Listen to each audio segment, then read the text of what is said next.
தமிழ்நாட்டுக்கு வேணாம்னு சொல்றேன், எங்க மேல திணிக்காதீங்கன்னு சொல்றேன். இந்தியா ஹிந்தி தெரியாது போடா, தெரியாது போடா, வேண்டாம் எங்களுக்கு யார் கிட்டனாலும் சொல்லுவோம். ஒரு டிபேட்ல ப்ராப்பரான வேர்ட்ஸ் யூஸ் பண்ணிக்கங்க. அப்புறம் ஊழல் பெருச்சாளி எல்லாம் சொல்ல வேண்டியது வரும். நல்லா இருக்காது பாத்துங்க.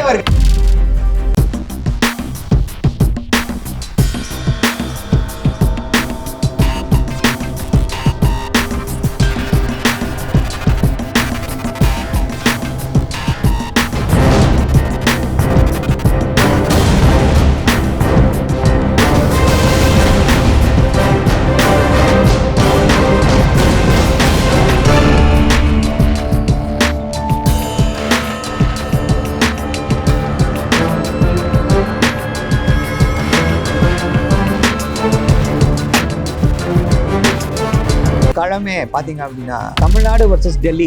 டெல்லி எங்க வந்துச்சு? தமிழ்நாடு வர்சஸ் பாஜக. பாஜக எங்க வந்துச்சு? Aryan versus Dravidian. ராகுல் காந்தி ஆரியனா திராவிடரா? இந்த மேடையே பாத்தீங்கன்னா MK Stalin versus others. Stalin versus others கிடையாது சார் இந்த கேம். ஸ்டாலின் வெர்சஸ் தமிழ்நாடு தான் இன்னைக்கு கேம். இவர் ஆளுமையற்ற தலைவர் என்று இவர்கள் சொல்லி துரோகிகளும் எதிரிகளும் சுற்றி நின்று ஒரே மாதத்தில் துரோகி யாரு? பேரல போய் கொடுங்க. ஆணும் பெண்ணும் சமம்னு பெண்களுக்கு அரசியல் களத்துல அதிகாரத்தை வந்து தூக்கி கொடுத்திருக்காரு. அடுத்தது காளியம்மாளை கட்சி விட்டு தூக்கி மும்மொழி கொள்கையை கொண்டு வா, 3 மொழியை கொடு, அப்பதான் உனக்கு வந்து நான் 3500 கோடி ரூபாய் பணத்தை ரிலீஸ் பண்ணுவேன், 5000 கோடியை லூஸ் பண்ணது தமிழ்நாடு அப்படின்னு சொல்லி ஆணவமாக பேசுவது யாரு? பாஜக தானே பேசுது. ஒரு நிமிஷம் பேசவில்லை. இல்ல இப்ப நான் பதில் சொன்னோன்னே என்ன இன்டர் பண்ணீங்கன்னா எப்படி? நாங்களும் மும்மொழி கொள்கையை எதிர்க்கிறோம், நாங்க வந்து இருமொழி கொள்கை தான்ங்கிறத எங்க பொதுச் செயலாளர் தெளிவா சொல்லியிருக்காரு. ஆனா இன்னொரு பிரச்சனை பாஜக காதுல விழுந்துதான் பாத்துக்கங்க. 1,28,00,000 பேர் எங்கள் வலைத்தளத்தை பின்தொடர்கிறார். எனக்கு இவ்வளவு பேர் பின்தொடர்றாங்க தெரியுமா? அப்ப நான் தான் அந்த பிரதமராகவே இருக்கணும். கடந்த 60 ஆண்டு காலமா இந்த மாநிலம் வந்து இவ்வளவு பின்தங்கி இருப்பதற்கும் இவ்வளவு மக்கள் துயரங்கள்ல உழல்றதுக்கும் காரணமா இருக்கிற எதுல பின்தங்கி இருக்குன்னு சொல்றீங்க? தாவேகாவுக்கோ இல்ல நாதாவுக்காவுக்கோ வாக்களிக்கிறாங்கன்னு சொன்னா அது திமுக மறுபடியும் மேலே ஏறுவதற்கான வாய்ப்பை உருவாக்கும். இவங்க ஓட்ட பிரிக்கிறாங்கிறது அவங்களுக்கு தெரியல. ஊடகத்தை தவிர வேறு எந்த இடத்திலும் நான் 4 முனை போட்டியை நிற்பதாக பார்க்க வேண்டும். அந்த மதவாத சக்தி தமிழ்நாட்டுக்குள்ள அதிமுகவின் மூலமாக நுழையக்கூடாது. அது எப்போ? அப்போ உங்களை கடிவாளம் போட்டு வைத்திருந்தோம். கடிவாளம். செங்கோட்டை நடத்திய விஜயமங்கலம் பொதுக்கூட்டத்திற்கு 82 நிபந்தனைகள், சேலம் பொதுக்கூட்டத்திற்கு 52 நிபந்தனைகள். ஏன்னா உங்க கூட்டத்தில் 41 இறந்து போனாங்க. அதை தாண்டி லட்சக்கணக்கான இளைஞர்கள் வெளியிலே நிற்கிறார். இப்போ பிகேன்வுட்ஸ் ஆஃபீஸ்க்கு விஜய் வந்தாருன்னு நானும் தான் வந்து பார்ப்பேன். அதனால நான் ஓட்டு போட்டோன்னு அவரே நம்ப மாட்டார்ல. அவர் உங்களை நம்ப முடியாது. அதுதான் சொல்ல வரேன். 2021 நீங்க கொடுத்த தேர்தல் வாக்குறுதிகள் அள்ளி வீசப்பட்ட வாக்குறுதிகள் ஆக்சுவலா எத்தனை % தான் நீங்க நிறைவேற்றினீங்க? 505 வாக்குறுதிகள்ல 404 வாக்குறுதிகள் சுமார் 80% வந்து நிறைவேற்றப்பட்டது. 404 நிறைவேற்றப்பட்டு விட்டது. 517 505 420 வச்சுக்கோங்க கரெக்டா. 505 அது பிஜேபி ஜும்லா வாக்குறுதிகள்.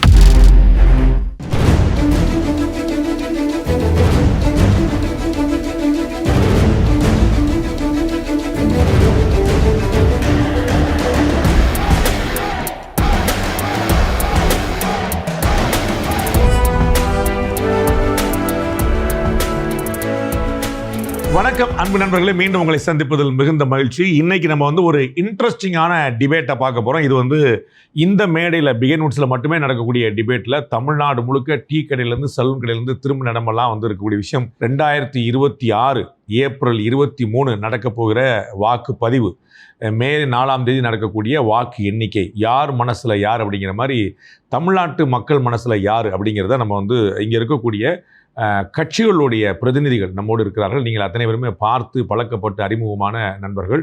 அவர்கள்ட்ட நம்ம கேட்டு தெரிஞ்சுக்க போகிறோம். ஏன் அவர்களுடைய கூட்டணி வெற்றி பெறணும், அவர்களுடைய அணி வெற்றி பெறணும், ஏன் வந்து மாற்று கட்சிகள் வரக்கூடாது அப்படிங்கிறதுக்கான பாசிட்டிவான நெகட்டிவ் இந்த 2 ஆஸ்பெக்டையும் பார்க்க போகிறோம். அவர்களுடைய மனசில் முதல்ல யார் இருக்கா, மக்கள் மனசில் அவங்களுடைய கட்சி இருக்காங்கன்னு நம்ம பார்ப்போம். நான் வந்து திரு களஞ்சியம் அவர்கள்ட்ட வந்து கேட்க விரும்புகிறேன்.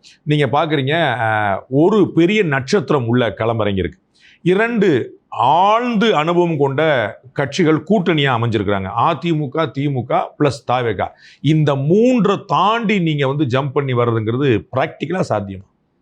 பொதுவாக வந்து இப்போ எங்களை தேர்தலை பொறுத்தவரையில் வந்து பார்த்தீங்க அப்படின்னு சொன்னால் இது வந்து ஒரு கோட்பாட்டு யுத்தமாக வந்து நாங்கள் வந்து பார்க்குறோம்.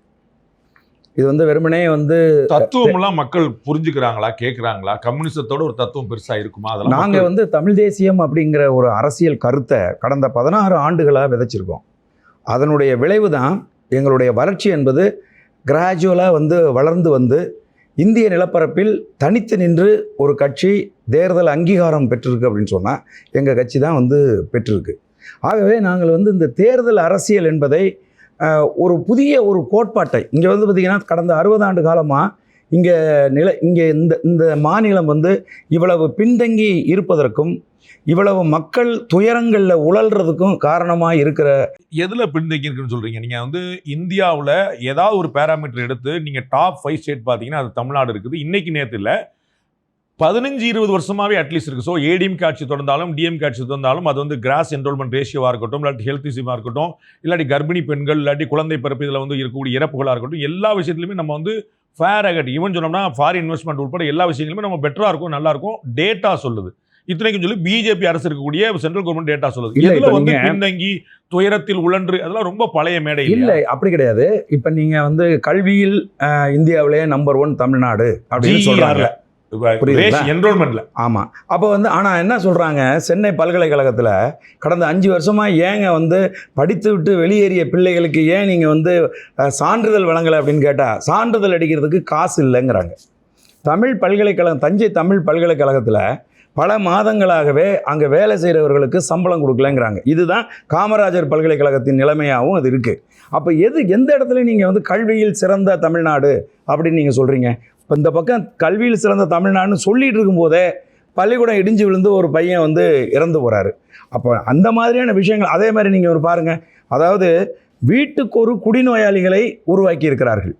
மக்கள் தன்னிறைவு அடைந்து இருந்தால் எதற்காக இலவசங்களுக்கு கையேந்த வேண்டும்? நாங்க அதை வந்து மது பிரியர்கள்னு சொல்றோம், நீங்க அவங்க வந்து இழிவா குடிநோயாளிகள் சொல்லிட்டு இருக்கிறீங்க. இல்லை, அதாவது தன்னிறைவோடு மக்கள் இருக்காங்க அப்படின்னு சொன்னால் எதற்காக 1000 ரூபாய்க்கும் 500 ரூபாய்க்கும் எதற்காக வந்து மக்கள் வந்து கையேந்தி நிற்க வேண்டும்?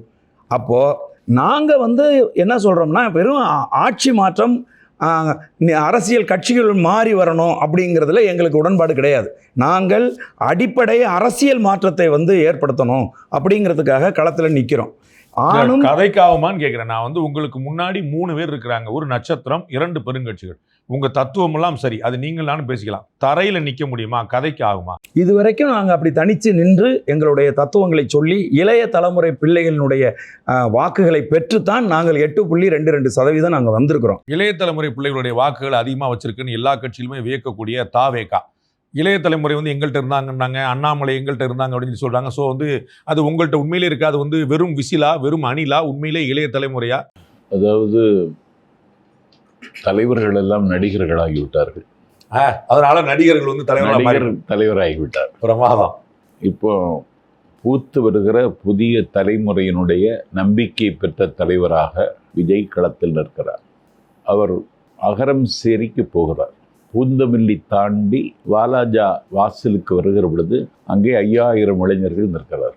வாலாஜா தாண்டி, ராணிப்பேட்டை தாண்டி, ஆற்காடு தாண்டி, புதுவசூர் தாண்டி, வேலூர் தாண்டி, காட்பாடி தாண்டி, பள்ளிக்குண்டா தாண்டி அகரம் சேரி போகிற வரைக்கும் அந்த இளைஞர்கள் ஒவ்வொரு ஊரிலும் வரவேற்பு கொடுத்து, வழிமறித்து வரவேற்பு கொடுத்து 1 லட்சம் இளைஞர்களோடு தான் அவர்கள் போகிறார்கள். எங்களுக்காகவே ஒரு சட்டம் போட்டது தமிழ்நாடு அரசு. அண்ணன் செங்கோட்டை நடத்திய விஜயமங்கலம் பொதுக்கூட்டத்திற்கு 82 நிபந்தனைகள், சேலம் பொதுக்கூட்டத்திற்கு 52 நிபந்தனைகள். ஏன்னா உங்க கூட்டத்தில் 41 பேர் இறந்து போனாங்க. கேளுங்க, வேலூர் கூட்டத்திற்கு 42 நிபந்தனைகள். இந்த நிபந்தனைகள் போட்டதற்கு பிறகு 4998 பேர் மட்டும் அனுமதி.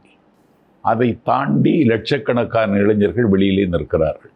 ஆகவே இளைய தலைமுறையின் இதயங்களில் தங்கச் சிம்மாசனம் போட்டிருக்கிற கட்சி தமிழக வெற்றி கழகம் என்பதை ஒவ்வொரு கூட்டத்திலும் நாங்கள் நிரூபித்து வருகிறோம். இதே மாதிரி கூட்டத்தை நீங்க சீமான் பின்னாடி பார்த்தது இல்லையா? அண்ணாமலை பின்னாடி பார்த்தது இல்லையா? இதற்கு முன்னாடி அண்ணா பின்னாடி, கலைஞர் பின்னாடி எல்லாம் நீங்க பார்த்ததே இல்லையா? இல்லை, பார்த்துருக்கேன். சீமான் பக்கத்தில் இருந்த தம்பிகள் எல்லாம் சத்தம் இல்லாமல் தாவேக்காவில் இன்றைக்கு சங்கமித்து விட்டார்கள். ஒவ்வொரு ஊருக்கும் நான் விவரம் தர முடியும். என் ஊரிலேயே அந்த விவரம் இருக்கிறது. ஆகவே இளைஞர்களினுடைய ஆதர்சமாக தளபதி விஜய் அவர்கள் கண்ணுக்கு தெரிகிறார். அப்படி இளைஞர்கள் இருந்தால் கூட ஒரு 40 லட்சம் ஓட்டு இருக்கலாம். ஆனால் வந்து கிட்டத்தட்ட ஒரு 1.5 கோடி ஓட்டு வாங்கினா தான் மேலே வாங்கினா தான் அந்த ஆட்சி பிடிக்கிற பற்றி யோசிக்க முடியும். ஒரு 1,28,00,000 பேர் எங்கள் வலைத்தளத்தை பின்தொடர்கிறார்கள். எனக்கு எவ்வளோ பேர் பின்தொடர்றாங்க தெரியுமா? அப்போ நான் தான் அந்த பிரதமராகவே இருக்கணும். அது இல்லை, பின்தொடர்கிறார்கள். அதான் ஃபாலோ பண்றவங்களை பூரா பார்ட்டி மெம்பர் நினைச்சுதான் என்ன அர்த்தம்? இல்லை, அவர்கள் களத்தில் இயங்குகிறார்கள், அவர்கள் எதிர்வினையாற்றுகிறார்கள், எல்லாத்திலும் பங்களிப்பை தருகிறார்கள். நான் வந்து social media warriors, virtual warriors. இப்தார் விருந்து ஒன்று கடல் மல்லையில் வருகிறார். நான் இங்கே கூட்டம் வராது என்று கருதியிருந்தேன். ஏதோ 2 மார்க்க அறிஞர்கள் வருவார்கள், இப்தார் விருந்து சம்பிரதாயத்துக்கு நடக்கும் என்று. அங்கேயே அரங்கம் கொள்ளாத அளவுக்கு இஸ்லாமிய இளைஞர்கள் வந்து குவிந்தார்கள். ஆகவே ஒரு சாதியினுடைய சாயலும் ஒரு சமயத்தினுடைய சாயமும் தழுவாத ஒரு தலைவனாக அவர் இன்றைக்கு பேசப்படுகிறார். இப்போ பிகே நூட்ஸ் ஆஃபீஸ்க்கு விஜய் வந்தாருன்னு நானும் தான் வந்து பார்ப்பேன். அதில் ஒன்றும் குழப்பமே இல்லை. கரெக்டாக முதல்ல போய் பார்ப்பேன். அதனால நான் ஓட்டு போட்டேன்னு அவரே நம்ப மாட்டார்ல. இல்லை, அவர் உங்களை நம்ப முடியாது. அதுதான் சொல்ல வரேன். உங்களை நம்ப முடியாது. அதுதான் கேட்குறேன்.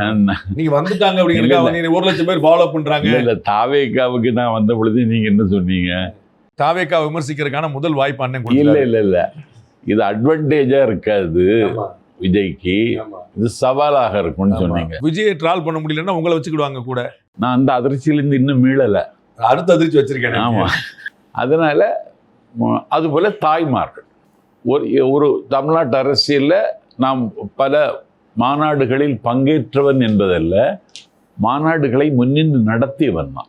அந்த பல்சை நீங்க பார்க்குறேன். நான் திரு கல்யாண சுந்தர்கிட்ட கேட்க விரும்புறது, தாய்மார்களுடைய வாக்கு அப்படின்னா அது வந்து ஜெயலலிதாவுடைய வாக்கு, எம்ஜிஆருடைய வாக்குங்கிறது ஒரு காமனாக சொல்லுவாங்க. ஒவ்வொரு பெல்ட்டுக்கு சொல்கிற மாதிரி, ஒரு கம்யூனிட்டிக்கு சொல்கிற மாதிரி வந்து லேடிஸ் வாக்குன்னு அது வந்து ஏடிஎம்கே வாக்குன்னு. பிள்ளைகள் எங்கள் பின்னாடி வந்துட்டாங்க, அதனால் அவர்கள் குடும்பம் எங்கள் பின்னாடி வரும். திரு விஜய் சொல்கிறார், ஒவ்வொரு வீட்டிலும் இருக்கக்கூடிய விஜய் அப்படின்னு சொல்கிறார். ஸோ உங்களுடைய வாக்குக்கான ஒரு சவாலாக இந்த புதிய இன்னைக்கு பார்த்தீங்கன்னா திமுக வேண்டாம்னு சொன்னால் அதிமுக தான் முதல் வாய்ப்பாக இருக்கணும், அல்லது ஒரே வாய்ப்பாக இருக்கணும். இன்னைக்கு ஒரு 3 வாய்ப்புக்கான சந்தர்ப்பத்தை நீங்கள் கொடுத்துட்டீங்களோ? அதாவது நான் இப்போ பெண்கள் வாக்கு அல்லது மாணவர் வாக்கு, இளைஞர் வாக்கு என்று தனித்தனியாக பார்க்காம உண்மையிலேயே கடந்த 1 வருடமாக ஒரு நெரேட்டிவ் செட் பண்ணப்படுது. அதை நான் தொடர்ச்சியாக பேசிட்டு வரேன். அதாவது 2021 அதிமுக ஆட்சியில் இருந்தபோது அன்னைக்கு 5 முனை போட்டி. உண்மையை சொல்ல போனால் திரு டிடிவி தினகரன் அவர்கள், திரு சீமான் அவர்கள், திரு கமலஹாசன் அவர்கள் அவங்க தனிச்சு நின்னாங்க. ஆனால் அன்னைக்கு எந்த ஊடகமே வந்து 5 முனை போட்டின்னு ஒரு பிரச்சாரத்தை முன்வைக்கல. ஆனால் இப்போ பார்த்தீங்க அப்படின்னு சொன்னால் 1 வருடத்திற்கு முன்னால் இருந்தே மீண்டும் 4 முனை போட்டின்னு ஒரு நெரேட்டிவ். ஏன்னா திரு சீமானுடைய வாக்கு வந்து கிட்டத்தட்ட 7.5% நிரூபிக்கப்பட்டிருக்கு. கிட்டத்தட்ட 36-37 லட்சம் வாக்குகள் வாங்கியிருக்காரு. புருவன் ஓட்டு 2024 லேட்டஸ்ட். திரு விஜய் போல இன்னொரு 3rd ஸ்ட்ராங் ஃப்ரண்ட் வந்து இதற்கு முன்னாடி வந்ததுல 77 எம்ஜிஆருக்கு பிறகு. அப்போ இந்த 2 நாள் தான் இப்போ 4 முனை போட்டிங்கிறது சொல்றேன். இதே ஸ்கேல் அப்படின்னு நான் கேட்கிறேன். அதாவது இப்போ சீமான் அவர்கள் அந்த 8 விழுக்காடு வாக்கை தொட்டு விட்டார். எனவே இந்த முறை நாங்கள் சீமானை ஒரு அணியாக கன்சிடர் பண்றோம் அப்படின்னு சொன்னா, அதே மாதிரி 8 விழுக்காடு வாக்குகளை தொட்ட இன்னொரு கட்சியை தான் நீங்க கன்சிடர் பண்ணணும். நீங்க விஜய் அவர்களுக்கு கூட்டம் வருகிறது என்று அவர் கன்சிடர் பண்ணிட்டீங்க.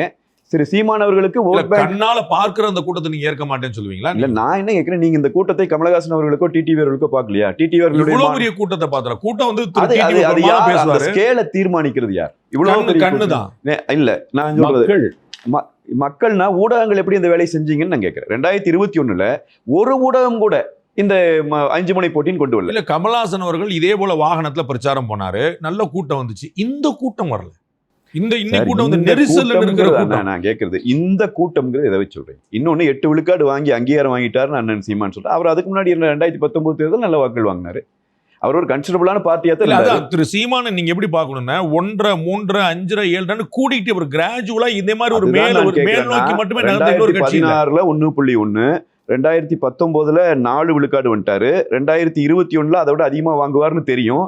அந்த அளவுக்கு அவர் வளர்ந்துட்டு இருக்கிற போது அன்னைக்கு நீங்க அவரை 3 முனை போட்டின்னு சொல்லல.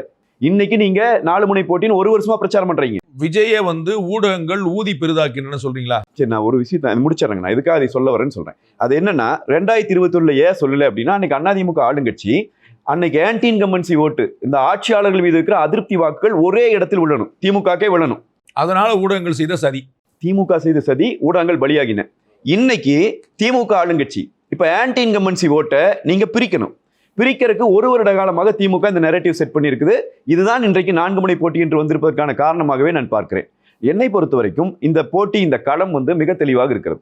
ஊடகத்தை தவிர வேறு எந்த இடத்திலும் நான் 4 முனை போட்டியை இருப்பதாக பார்க்கவில்லை. தாய்மார்களுடைய வாக்கு, இளைஞருடைய வாக்கு எங்க பக்கம் வந்துருச்சுன்ற அது ஊடகம் பேசிட்டு இருக்கிற செய்தி. நான் சொல்வது பக்கத்துல ஊடகம் இல்ல எங்களை irritated செய்யுது. நான் ஒரு விஷயம் ஊடகம்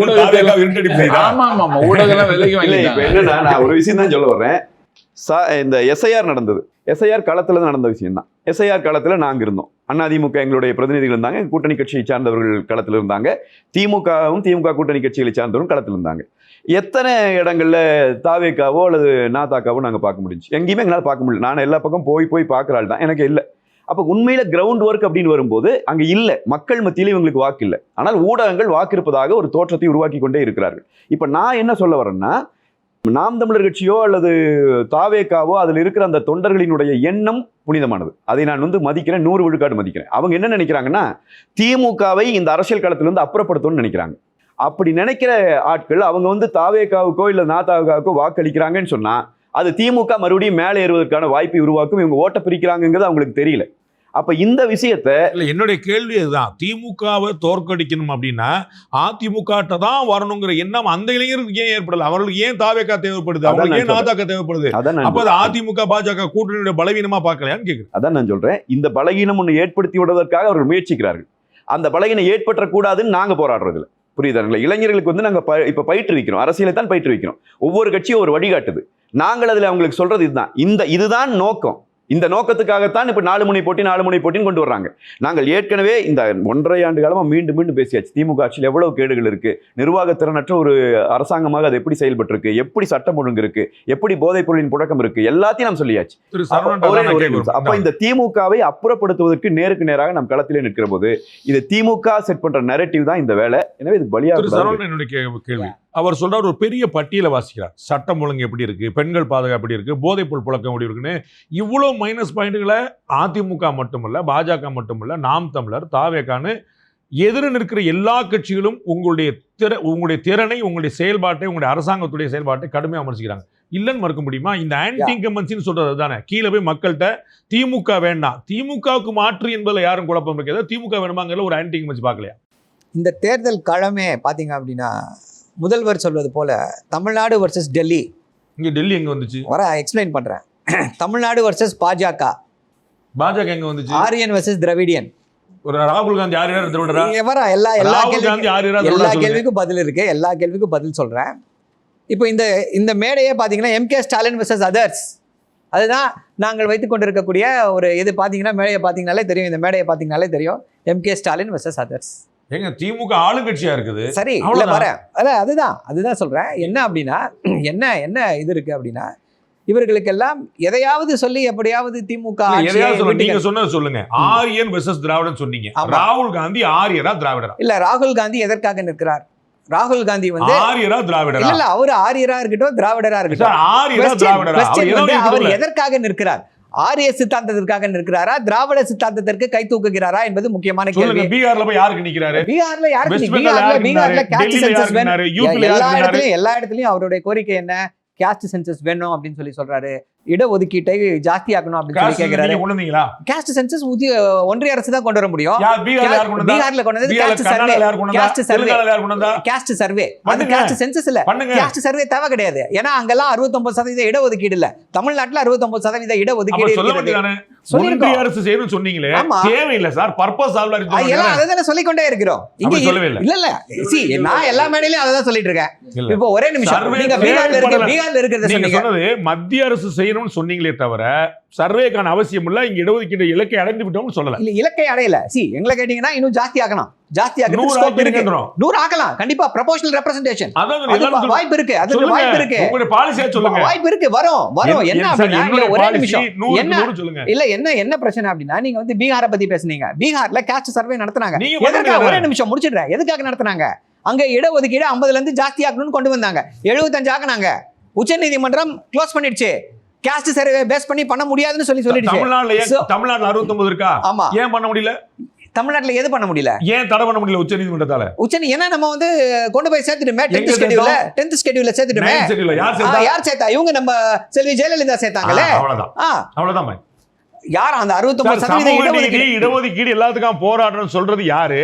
செஞ்சது யாரு? நீங்க தான் சொன்னீங்க. புரியல. சமூக இப்போ, நீதிக்காக அதாவது ஆரியன் versus திராவிடியன்னா 69% correct. இடஒதுக்கீடுக்காக போராடினது யாரும் சொன்னீங்க. ஆமா அது வந்து யார் செஞ்சிருக்காங்க நீங்களே தான் சொல்றீங்க. இல்ல நான் கரெக்ட். ஆரியன் versus திராவிடியன்னா லிட்டரலா ஆரியர்களும் திராவிடர்களும் சண்டை போடுறது கிடையாது. நீங்க ஆரிய சித்தாந்தம் திராவிட சித்தாந்தம் இதை தான் மீன் பண்றோம். இன்னைக்கும் பாத்தீங்க அப்படின்னா ஹைகோர்ட் ஜட்ஜஸ் 550 பேரை வந்து பாஜக அப்பாயிண்ட் பண்ணிருக்காங்க. 488 பேர் யாரு? உயர் ஜாதி இந்துக்கள். இன்னைக்கு விசி ஒரு 45 விசி ஒரு 45 வைஸ் சான்சலர்ஸ் இருக்காங்க. ஒரு 45 வைஸ் சான்சலர்ஸ் இருக்காங்க. அதுல 34 பேர் யாரு? உயர் ஜாதியை சார்ந்தவர்கள். இப்படி நம்ம அடுக்கி கொண்டே போகலாம். சோ அந்த போராட்டம் இன்னும் நீர்ப்புடன் தான் இருக்கிறது. அந்த போராட்டத்திற்காக தொடர்ந்து குரல் கொடுத்து கொண்டிருக்கக்கூடியது திராவிட இயக்கம், திமுக. இதுல எந்த மாற்று கருத்துமே வேண்டாம். 100 தடவை கேட்டேன், ஒரு தடவை கேட்டுறேன். எஸ், பெரம்பலூர் பாராளுமன்ற தொகுதி பட்டியலினத்துக்கு இருந்துச்சு. அப்ப ஆர் ஆசா அங்க போட்டிட்டார். அது பொது தொகுதியா மாற்றப்பட்டுச்சு. உடனே அவரை ஷிஃப்ட் பண்ணி நீங்க ஊட்டிக்கு அனுப்பிட்டீங்க. பெரம்பலூர்ல ஆர் ஆசா போட்டிட்டு இருந்தாருன்னா எனக்கு பெரம்பலூர்ல ஒரு பட்டியலின எம்பி, ஊட்டியில ஒரு பட்டியலின 2 எம்பி கிடைச்சிருப்பாங்க. ஏன் பெரம்பலூர் காரத்துக்கு ஊட்டிக்கு அனுப்புனீங்க? அதுக்குதான் அண்ணன் ஆர் ஆசா அவர்களே தெளிவா கருத்து சொல்லியிருக்காங்க. நீங்க கேளுங்க, அண்ணன் ஆர் ஆசா என்ன கருத்து சொல்லியிருக்காருன்றதை கேளுங்க. அவர் வந்து ஏற்கனவே அவர் வந்து அப்போ வந்து நீ வந்து இங்க தென் சென்னையிலேயே போட்டியிடு அப்படின்னு சொல்லி தான் அண்ணன் ஆர் ஆசாவுக்கு வந்து அப்போ தலைவர் கலைஞர் அவர்கள் வந்து இது கொடுத்தாரு. ஆனா நீலகிரி தொகுதி ஒரு கஷ்டமான தொகுதி, டஃப்பான தொகுதி. அங்க வந்து நீ போட்டிட்டு ஜெயிக்கிறதுக்கு உன்னால முடியும்னு சொல்லி அங்க அனுப்பி வைக்கிறார். அதுதான்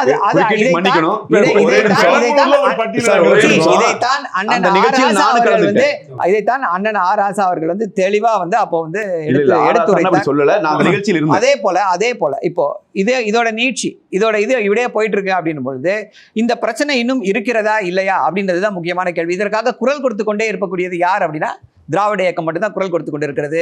ஒடுக்கப்பட்ட இந்துக்களுக்காக குரல் கொடுக்கக்கூடிய ஒரே இயக்கமாக யார் இருக்கா அப்படின்னா திமுக மட்டும்தான் இருக்கிறது. அந்த அடிப்படையில் தமிழ்நாட்டின் முதல்வர் இதை சொல்லியிருக்காரு. திராவிட இயக்க பட்டியல அதிமுக தாவேக எல்லாம் வருமா வராதா? அது கண்டிப்பாக அதிமுக வராது. அவங்க வெறும் கீழே வச்சவங்க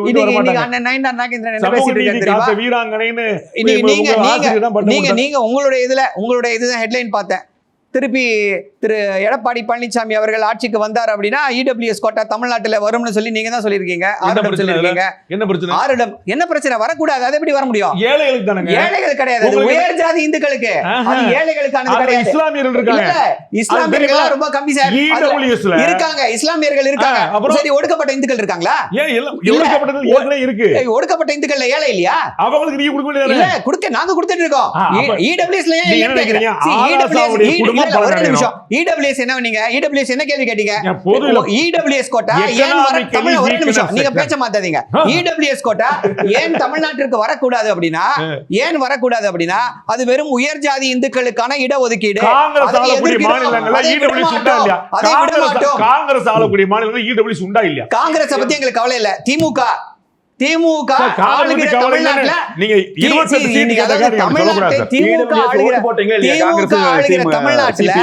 ஆளுகிற தமிழ்நாட்டுல கண்டிப்பாக இடபிள்யூஎஸ் கோட்டாவிற்கு இடம் கிடையாது. 5 வருடங்களாக இடபிள்யூஎஸ் கோட்டால Congress and DMK, Congress and communist நிலைப்பாடு என்ன?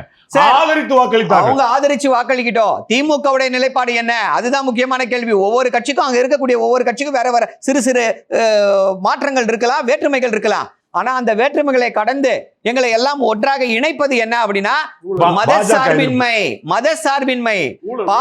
பாஜக செய்து வைத்துக் கொண்டிருக்கக்கூடிய மத துவேஷம். இன்னைக்கு சார் கங்கையில இஃப்தார் விருந்து சாப்பிட்டாங்களாம். அதுக்காக 14 இஸ்லாமியர்கள் கைது செய்யப்பட்டிருக்கிறார்கள். அவர் ஒண்ணு கேட்டார் பாருங்க. அதே போல சிவசேனா வந்து மதசார்பற்ற இயக்கமா? சிவசேனா மதசார்பற்று இருக்கோ, மதசார்பு இல்லாம இருக்கோ. நாங்க வந்து இங்க சிவசேனா இங்க போட்டியிடல சார். இங்க போட்டிடுறது பாஜக. அந்த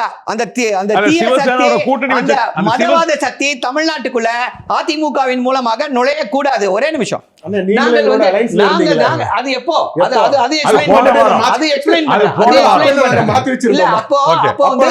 உங்களை கடிவாளம் போட்டு வைத்திருந்தோம். கடிவாளம் என்னன்னா மூன்று முக்கியமான கொள்கைகள். ஒரு சின்ன கருத்தை மட்டும் முடிச்சிடுறேன். என்ன சொல்றாங்க? இஸ்லாமியர்கள் எங்களுக்காக ஆதரவாக இருக்கிறார்கள் அப்படின்றாங்க. ஐயா, இஸ்லாமியர்களுக்காக குரல் கொடுத்து கொண்டிருப்பது யார்? வேற யாராவது குரல் கொடுக்குறாங்களா? யாருமே இல்ல. தமிழ்நாட்டுல திமுகவை தவிர ஐயூஎல் கான்ஃபரன்ஸ்ல போய் தமிழ்நாட்டின் முதல்வர் என்ன சொல்றாரு? இஸ்லாமியர்கள் இங்கே சேஃபா இருக்கலாம், எல்லாரும் இங்க வாங்க, உங்களை பாதுகாக்கிறதுக்கு நான் இருக்கேன் அப்படின்னு சொல்லி நான் வந்து அவர்களுக்கு இப்படி உத்தரவாதம் கொடுக்கிறார். உத்தரவாதம் கொடுக்கிறார். நான் வந்து உங்களுக்கு ஒரு கேள்வி இப்ப முன்னாடி கொடுத்து பதில் ரெடி பண்ணி வச்சுக்கோங்க. Sure. கலாம் என்றால் கழகம்னு சொன்னவர் யாருன்னு கொஞ்சம் ஞாபகம் வச்சுக்கோங்க. Okay, நீங்க அதுவும் பதில் பேசுவோம், சொல்லிக்கிறேன். நான் அதுவும் வந்து பேசுவோம். திரு அமர்ட்ட கேட்க விரும்புறது, பாஜக என்றால் மதவாதம், பாஜக என்றால் பிளவு. நீங்க வந்து டிஎம்கே கூடயும் கூட்டணி வச்சீங்க, ஏடிஎம்கே கூடயும் கூட்டணி வச்சீங்க. நீங்க வந்து உங்க கண்ட்ரோல் எடுக்க பாக்குறீங்க. இன்னைக்கு திமுக நடத்தக்கூடிய கூட்டணி பேச்சுவார்த்தை எல்லாம் கோபாலபுரத்தில் நடக்குது, அறிவாலயத்தில் நடக்குது. ஆனா பிஜேபி நடத்துற பேச்சுவார்த்தை எங்க நடக்குது? டெல்லியில் நடக்குது. அப்ப தமிழ்நாடு வெர்சஸ் டெல்லின்னு சொன்னது சரியாயிருதா இல்லையா? இல்லை சார், இப்போ கூட்டணி பேச்சுவார்த்தை, கூட்டணி இதெல்லாம் பக்கத்தில் வைப்போம் சார். இப்போ எலெக்ஷன் நமக்கு இப்போ இங்கே இருக்கும் பொழுது ஜெயிக்கக்கூடியது யார், மக்களுக்கு என்ன பண்ண போகிறோம், இந்த டிபேட்குள்ளே வந்தோம். இல்ல சார், நான் வந்து தமிழ்நாட்டில் இருக்கக்கூடிய தலைவர்களை பூரா டெல்லியில அமித்ஷா நயினார் அங்க இருக்கிறாரு, டிடிவி அங்க இருக்கிறாரு, இபிஎஸ் அங்க இருக்கிறாரு. என்ன விஷயம் இங்க நீங்க வந்து சென்னையில பேசலாம்ல? பியூஷ் கோயல்ஜி வந்து இங்க 10 வாட்டி வந்துட்டு போயிருக்காரு. அமித்ஷாஜி அவர்கள் 4 வாட்டி வந்திருக்கிறாங்க. 3 நாள் தங்கி இருக்கிறாங்க. ஒரு அர்ஜென்ட்டான வேலைன்றதுனால போய் பார்க்க போயிருக்கிறாங்க. இவரு ஸ்டாலின் அவர்கள் வந்து டெல்லியே போனது இல்லையோ, பார்த்ததே இல்லையோ, அதான் எல்லாம் என்ன யாரு போனா என்ன போனதே இல்லையா, இவங்க எல்லாம் டெல்லி பார்த்ததே இல்லையோ, மேப்ல தான் பாத்துருக்காங்களா சார் இவங்க? போயிருக்காரு இல்ல இவங்க மேப்ல பாத்துருக்காங்களா? டெல்லி நேரா போனதே இல்லையா சார் இவங்க? டெல்லி போனதெல்லாம் என்ன சார் பிரச்சனை? இன்னைக்கு பிரச்சனை என்ன சார்? இவர் நெரேட்டிவ் என்னன்னா, இவங்களுக்கு தோல்வி பயம் வந்த உடனே இவங்க சொல்லக்கூடிய ஒரே ஒரு விஷயம் ஆரியன், ஹிந்தி, வடக்கு, தெற்கு, இதுதான் இவங்க சொல்லக்கூடிய ஒரு கேம். தோல்வி பயம் வந்துடுச்சு, மக்கள் இன்னைக்கு வெறுக்கிறாங்க sir. Game is very clear. Stalin versus others கிடையாது சார் இங்க கேமு. ஸ்டாலின் வெர்சஸ் தமிழ்நாடு தான் இன்னைக்கு கேம். இன்னைக்கு தமிழக மக்கள் வெறுக்கிறாங்க, இந்த கூட்டணியை வெறுக்கிறாங்க சார். இங்க கம்யூனிஸ்ட்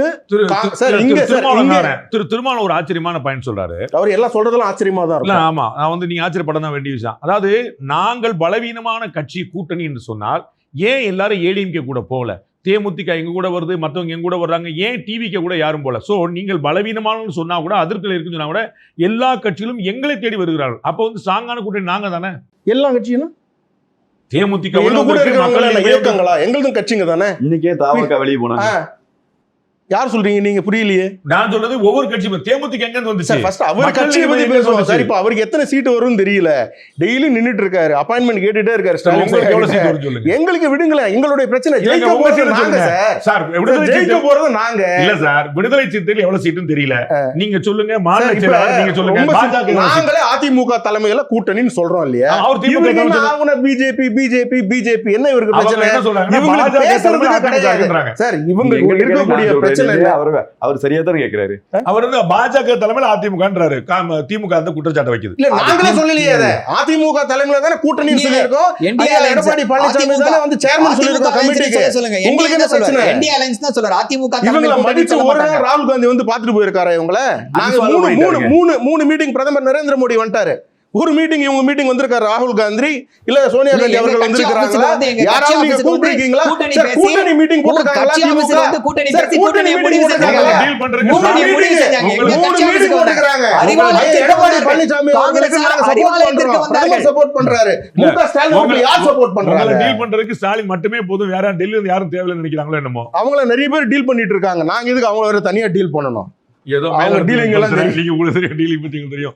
ஆனா திரு சம்பத் அவர்கள் கேட்கறது, வலுவான கூட்டணி 2 பேர். நீங்க வந்து பாடல் வெளியீட்டு நிகழ்ச்சியில ஜனநாயகன் படத்துல வந்து பாடல் வெளியீட்டு வந்து தனியா அவர் வேணா அணியா அவர் வேணா அப்படிங்கிறத சொன்னீங்க. இன்னைக்கு வரைக்கும் அணியா வர்றதுக்கான எந்த வாய்ப்பும் தெரியல. உங்களுக்கு ஏதாவது தெரியுதா? தனியா தானா? இல்ல, தனியா நிற்க வேண்டும் என்பதில் இப்தார் விருந்த அந்த நிகழ்ச்சியில் அவர் அறிவிச்சிட்டார்.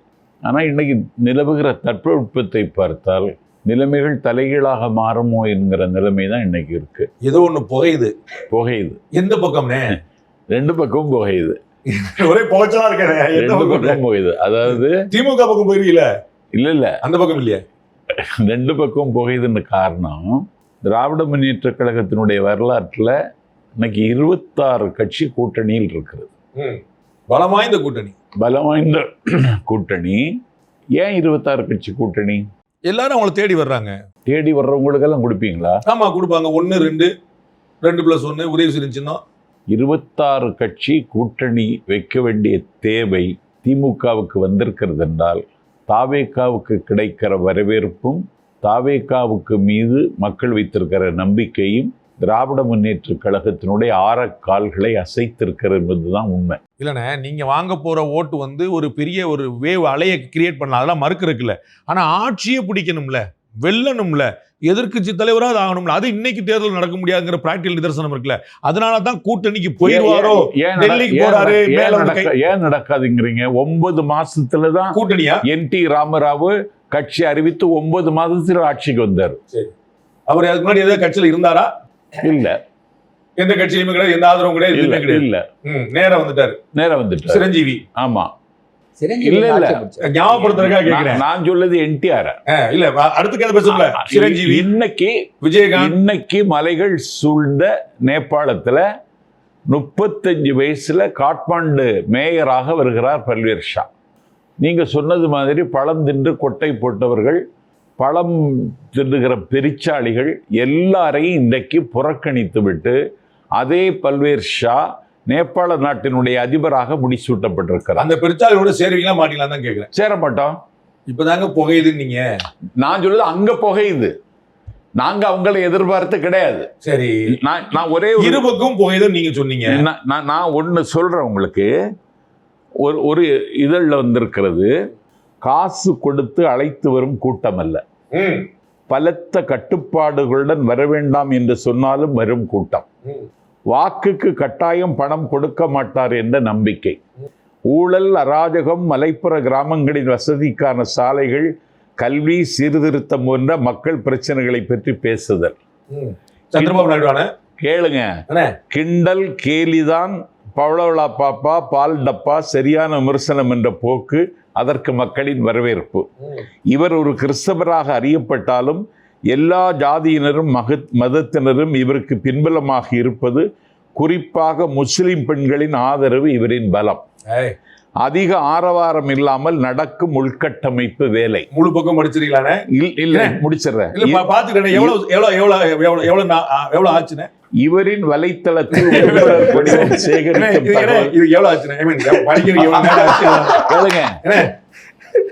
இது நீங்க படிச்சீங்களா என்னன்னு தெரியல. புரிஞ்சுக்கிட்டேன். இது மாதிரி ஒரு செய்தி போடுறதுக்கு எவ்வளவு ஆச்சுன்னு கேக்குறது மாதிரி இருக்கு. இல்ல, இது ஒரு அரசியல் இதழ், விமர்சன பார்வையோடு வருகிற இதழ். இதுல வருவதில் எல்லாம் எனக்கு உடன்பாடு இல்ல. ஆனா இந்த கட்டுரை இன்றைக்கு அவர்கள் ஒரு உண்மையை ஒத்துக்கொண்டு எழுதியிருக்கிற எழுத்து. தமிழ்நாட்டு அரசியல் வரலாற்றில் ஒரு 18 ஆண்டு காலம் அண்ணாவுக்கு ஆயிற்று. கலைஞரே சொல்லுவார், பதுங்கி பாயும் வேங்கையென 18 ஆண்டில் பாராள வந்த கதை பாறையினம் பகர்ந்ததுண்டா, யாரையினம் கேட்டதுண்டான்னு கலைஞர் எழுதுவார். 1972 கட்சி தொடங்கி மக்கள் திலகம் எம்ஜிஆருக்கு 77 5 வருடம் ஆயிற்று. எங்கள் தாவேகாவுக்கு கட்சி தொடங்கி 3 ஆண்டு காலத்தில் அடி எடுத்து வைத்திருக்கிறோம். ஆட்சிக்கு வரப்போகிற நம்பிக்கை எங்களை இயக்குகிறது. அதுதான் நிதர்சனமாக போவதை களத்தில் நிரூபிக்க போகிறோம். விஜயோடைய வருகை வந்து பெருசா பாதிக்க போறதே வந்து நாம் தமிழர் கட்சியை தான். ஏன்னா இளைஞர்களை தான் முதலீடாக ஈர்த்தவர் வந்து திரு சீமான், அவருடைய பேச்சாலும் வீச்சாலும். அந்த மேஜர் லாஸ் வந்து, முதல் லாஸ் வந்து ஒரு தனிப்பெரும் கட்சியாக மற்றவங்களாவது கூட்டணி விடுதலை சிறுத்தைகளுக்கு வாக்கு போகுன்றாங்க, அந்த மாதிரி இருந்தால் கூட. ஆனால் அவங்களுக்கு பேலன்ஸ் பண்ணுறதுக்கு ஒரு அலைன்ஸ் இருக்குது. ஆனால் வந்து நாம் தமிழருக்கு தான் ஒரு ஹியூஜ் லாஸ் அப்படிங்கிற ஒரு பார்வை இருக்குது. இப்போ வந்து ஈரோடு கிழக்கில் வந்து நாம் தமிழர் கட்சி தனித்து போட்டியிட்டுச்சு. அங்கே வந்து விஜய் வந்து போட்டியிடலை. அப்போ விஜயினுடைய கட்சியை சேர்ந்தவர்கள் தான் எங்களுக்கு வாக்கு போட்டிருக்கணும் அப்படின்னு சொன்னால், அதுக்கு முன்னாடி நாங்கள் வாங்கின வாக்கே எங்களுக்கு கிடச்சிருக்கு. அது எப்படி? விஜயின் கட்சியை சேர்ந்தவர்கள் எங்களுக்கு வாக்கு போட்டு நாங்கள் இன்னும் வாக்கு கூட போயிருக்கணும்ல? இல்லை. அதே மாதிரி இன்னொன்று சொல்கிறேன், நாம் தமிழர் கட்சியை பொறுத்தவரை விஜயுடைய கட்சிக்காரங்க உங்களுக்கு போட்டு விடுவான்னு சொல்ல, உங்களுக்கு ஓட்டு போட்டவங்க விஜய் கிட்ட போயிட்டாங்கன்னு சொல்றேன். ஒருபோதும் அது நடக்கவே நடக்காது. காரணம், நாம் தமிழர் கட்சி என்பது கட்சியை ஆரம்பித்து 6 ஆண்டு காலம் பரப்புரை செய்து அறிவும் ஆற்றலும் மிக்கவர்களாக அரசியல் அறிவு ஊட்டப்பட்டு கட்டமைக்கப்பட்ட ஒரு மக்கள் இராணுவம். அதிலிருந்து வெளியில் ஒருத்தர் போயிட்டாங்க அப்படிங்கிறது வந்து அந்த அண்ணன் கூட பேசும்போது சொன்னாங்க. ஒருத்தர் 2 பேர் வந்து கட்சியை விட்டு போகிறதும், ஒருத்தர் 2 பேர் கட்சிக்குள்ளே வர்றதும் எல்லா கட்சியிலையும் நடக்கிற சாதாரணமான விஷயந்தான். நீங்க எந்த புள்ள வளர்ந்தாலும் அனுப்பி விட்டுறீங்களே, தாரவாத்து கொடுத்துறீங்க. ஒரு கிடையாது, புள்ள அப்படி கொஞ்சம் வளர்ந்து இந்த புள்ள வளர மாதிரி தெரியுதுன்னா படகு நடத்த கட்சி மாத்தி இல்ல அப்படி கிடையாது. இது வந்து இந்த மென்மேக்கம்ங்கிறது ஒரு சாதாரண எல்லா கட்சிகளையும் நடக்கிற மென்மே கம்னா பரவாயில்ல, மென் கோ ஆயிட்டே இருக்கே, கம்மா மாட்டுது. இல்ல அப்படி இல்ல, வருதுங்கிறது உங்களுக்கு தெரியலங்கிறது. நீங்க சொல்லுங்க. நான் தாவேக நாம் தமிழர் இருந்து வெளியேறிய 10 பேரை நான் சொல்லிடுவேன். நாம் தமிழருக்கு வந்த ஒரு 10 பேர் சொல்லு. வந்தவங்க ஒவ்வொரு நாளும் நூற்றுக்கணக்கான இளைஞர்கள் கட்சியில் இணைஞ்சிக்கிட்டே தான் இருக்காங்க. அதே மாதிரி நான் வந்து சொல்கிறது என்னென்னா, இப்போ நாங்கள் வந்து திருச்சியில் வந்து ஒரு மாநாடு நடத்துகிறோம். நாம் தமிழர் கட்சியில் இருக்கக்கூடிய இளைஞர்கள் எல்லாம் வேறு கட்சிகளுக்கு போயிட்டாங்க அப்படின்னு சொன்னால் கிட்டத்தட்ட ஒரு 6 லட்சத்துக்கும் மேற்பட்ட மக்கள் அங்கே வந்து திரள்றாங்களே. எப்படி திரள்றாங்க? நாங்கள் காசு கொடுக்கல, குவார்ட்டர் கொடுக்கல, கோழி பிரியாணி கொடுக்கல. எங்கள் அழைப்பை ஏற்று எப்படி அவ்வளோ பெரிய கூட்டம் வந்து திரள முடியுது? அப்போ எங்களுடைய கட்சி வடிவமைக்கப்பட்ட கட்சி. இந்த கட்சி வந்து அறிவு ரீதியாக, அதாவது அரசியல் ரீதியாக ஒரு புரிதல் ஏற்படுத்தி உருவாக்கப்பட்ட ஒரு கட்சி. இப்போ நீங்கள் ஒரு கட்சியிலிருந்து முரண்பட்டு ஒருத்தர் வெளில போகிறாரு, ஒருத்தர் உள்ளே வராருங்கிறத பற்றின பார்வை இல்லை. ஒட்டுமொத்தமாக ஒரு கட்சிக்கு எல்லாரும் போயிட்டாங்க அப்படிங்கிற பார்வை இருக்குது பார்த்தீங்களா, அது தவறான பார்வை. இளைஞருடைய வாக்கு உங்கள்கிட்ட வெளியே போகல. 100% நாம் தமிழர் கட்சியை பின்பற்றுகிற, நாம் தமிழர் கட்சியின் மீது பற்று கொண்டிருக்கக்கூடிய தம்பி தங்கைகள் ஒருபோதும் விலகி போக மாட்டாங்க. ஸோ அடுத்த 2026 தேர்தலில் உங்களுடைய வாக்கு எண்ணிக்கை கூடுங்கிறத பார்க்கலாம். உறுதியாக நாங்கள் எல்லா தொகுதியிலையும் வெல்வோங்கிறோம். நீங்க கூடுறத பத்தி சொல்றீங்க. நேத்தைக்கு வந்து இருக்கிற தேர்தல் வரைவறிக்கையில இலவசம் கிடையாது, மானியம் கிடையாது. இந்த கொரோனா காலத்துல நான் கண்கூடாக பார்த்தது, கிட்டத்தட்ட 1.5 கோடி மக்கள் அந்த 20 கிலோ அரிசியை நம்பித்தான் வாழ்ந்தார். ஆமா, அது இல்லைன்னு சொல்றார் சீமா. அப்படி சொல்ல, இலவச திட்டங்களால் நீங்க வந்து கிரைண்டர் கொடுக்குறேன், மிக்சி கொடுக்குறேன், டிவி கொடுக்குறேன், அப்படி கொடுக்க மாட்டேன்றார். அவர் வந்து மருத்துவமனைக்கு சொல்றாரு, கல்விக்கு சொல்றாரு, இது மாதிரிலாம் சொல்றாரு. சோ அத்தியாவசிய விஷயங்கள் செய்யணும்ன்றார். இது தரமாட்டாங்க. நான் வர இந்த தேர்தல் வாக்குறுதினே ஞாபகம் வர வேண்டியது திமுக மட்டும்தான். 2021 நீங்க கொடுத்த தேர்தல் வாக்குறுதி அள்ளி வீசப்பட்ட வாக்குறுதிகள் ஆக்சுவலா எத்தனை % தான் நீங்க நிறைவேற்றினீங்க? 99 35 வரைக்கும் எல்லா % ஆள் கூட சொல்றீங்க. வாங்குற % இருக்கணும், நிறைவேற்றப்பட்ட % நீங்களே 505 வாக்குறுதிகள்ல 404 வாக்குறுதிகள், சுமார் 80% வந்து நிறைவேற்றப்பட்டது. 404 நிறைவேற்றப்பட்டு விட்டது. 517 505 420 வச்சுக்கோங்க கரெக்டா. 505 அது பிஜேபி ஜும்லா வாக்குறுதிகள். 15 லட்சம் போடுறேன்னு சொன்னது 2 லட்சம் 2 கோடி இளைஞர்களுக்கு வேலை வாய்ப்பு கொடுக்குறேன்னு சொல்லி ஏமாத்துனது, விவசாயிகளுடைய வருமானத்தை ரெட்டிப்பாக்குவேன்னு சொல்லி சொன்னது. இதுதான் 420. இல்ல 420 நீங்க ஞாபகப்படுத்துனீங்களா? ஜும்லான்னு அதுக்கு ஒரு பாலிஷ்டான டேர்மையும் கொடுத்தாருல அமித்ஷா. அது எப்படி ஞாபகப்படுத்தாம போக முடியும்? 15 லட்சம் ரூபாய் நாங்க கொடுப்பேன்னு நரேந்திர மோடி பேசுனது நீங்க காட்டினீங்கன்னா நான் காட்டு. நீங்க காட்டல 15 லட்சம் ரூபாய். ஒரு நிமிஷம் நான் சொல்லி நான் கேள்வி சரியா வச்சுறேன்.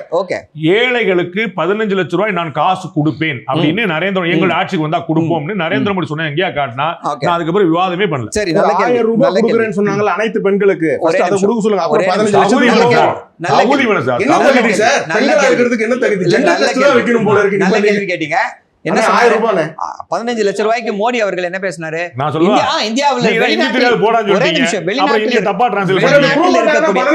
வெளிநாட்டில் இருக்கக்கூடிய கருப்பு பணத்தை, இந்தியர்கள் பதுக்கி வைத்திருக்கக்கூடிய கருப்பு பணத்தை இந்தியாவிற்கு கொண்டு வந்தால் எல்லா இந்தியர்களுடைய வங்கி கணக்குலயும் 15 லட்சம் ரூபாய் போட முடியும்.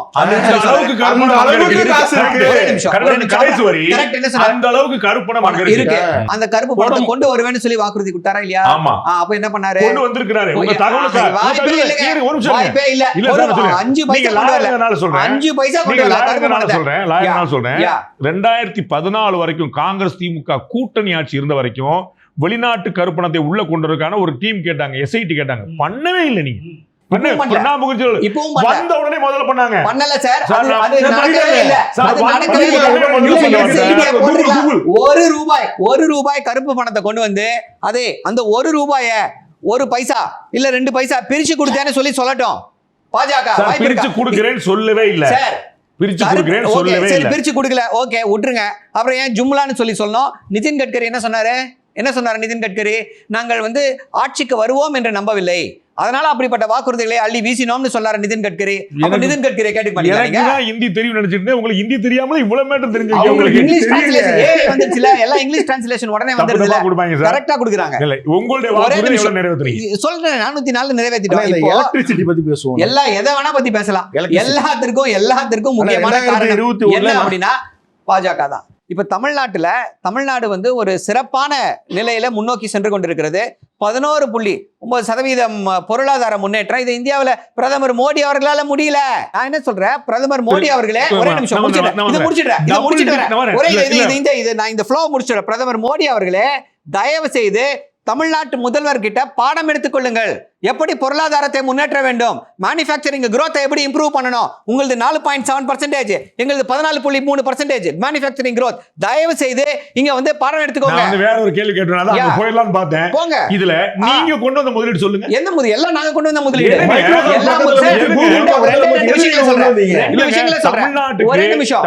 தமிழக முதலமைச்சர் ஃபாரின் ட்ரிப் போனார். நீங்க லூலு மால் தவிர வேற என்ன கொண்டீங்க சொல்லுங்க. நான் கொண்டு வந்தது நீங்க சொல்லுங்க. ஒரே நிமிஷம். வின்ஃபாஸ்ட் திட்டத்தை யார் கொண்டு வந்தா? லூலு மால் வந்து ஷாப்பிங் மால்ல எங்க வந்திருக்குன்னு கோயம்புத்தூர்ல வந்துருச்சு. வந்துருச்சு சார், கோயம்புத்தூர்ல வந்துருச்சு. சென்னை பேசினாரு பாஜக தலைவர். ஒரு செங்கலை கூட எடுத்து வைக்க விட மாட்டேன் அப்படின்னு வீரபசனம் பேசினது யாரு? டிஆர்பி ராஜா அடிக்கடி குறிப்பிடுகிறார். 11.9%, அதான் டபுள் டிஜிட் growth ஜிடிபி. தமிழ்ல இந்தியால எந்த ஸ்டேட்? ஆனா மக்களுக்கு புரியுற மாதிரி பேசுவோம். மக்களுக்கு புரியல வளர்ச்சி. ஆனா ஒரு நிமிஷம், ஜிடிபி கதையே வேண்டாம், மக்களுக்கு புரியுற மாதிரி பேசுவோம். டிஜிபி போட மாட்டோம், டிஜிபி போட மாட்டோம். அனுமதி கொடுக்க மாட்டேன். என்ன பண்ண முடியும்? யாரு யாரு எப்படி என்னங்க ஞாபகம் இருக்கா? நான் வந்து நிறைய பல வரலாறு சொல்லுவேன். டிஜிபி போட மத்திய அரசு அனுமதி வேணுமா? ஆமாண்ணா. அப்ப ஏன் இந்த பொறுப்பு டிஜிபி பொறுப்பு தான் இப்ப இருக்காரு.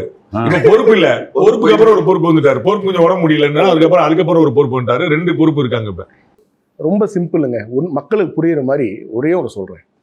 கூகுள் நிறுவனம், அதனுடைய சிஇஓ பேர் சுந்தர் பிச்சை, தமிழ்நாடுக்காரரு, சென்னையில் எங்க அசோக் நகர்காரரு. அவர் முதல்ல தேர்ந்தெடுத்தது தமிழ்நாடு. தமிழ்நாட்டில் தான் வந்து கூகுளினுடைய டேட்டா சென்டரை கொண்டு வரணுன்றது அவங்களுடைய ட்ரீம் ப்ராஜெக்ட். அவர் சொந்த ஊரில் கொண்டு வரணும்னு நினைச்சாரு, ஆனால் முடியலை. பக்கத்தில் இருக்கக்கூடிய ஆந்திரா மாநிலத்துக்கு போயிடுச்சு. இதுக்கு யார் காரணம்? பிஜேபி தான் சரி பண்ணுச்சு.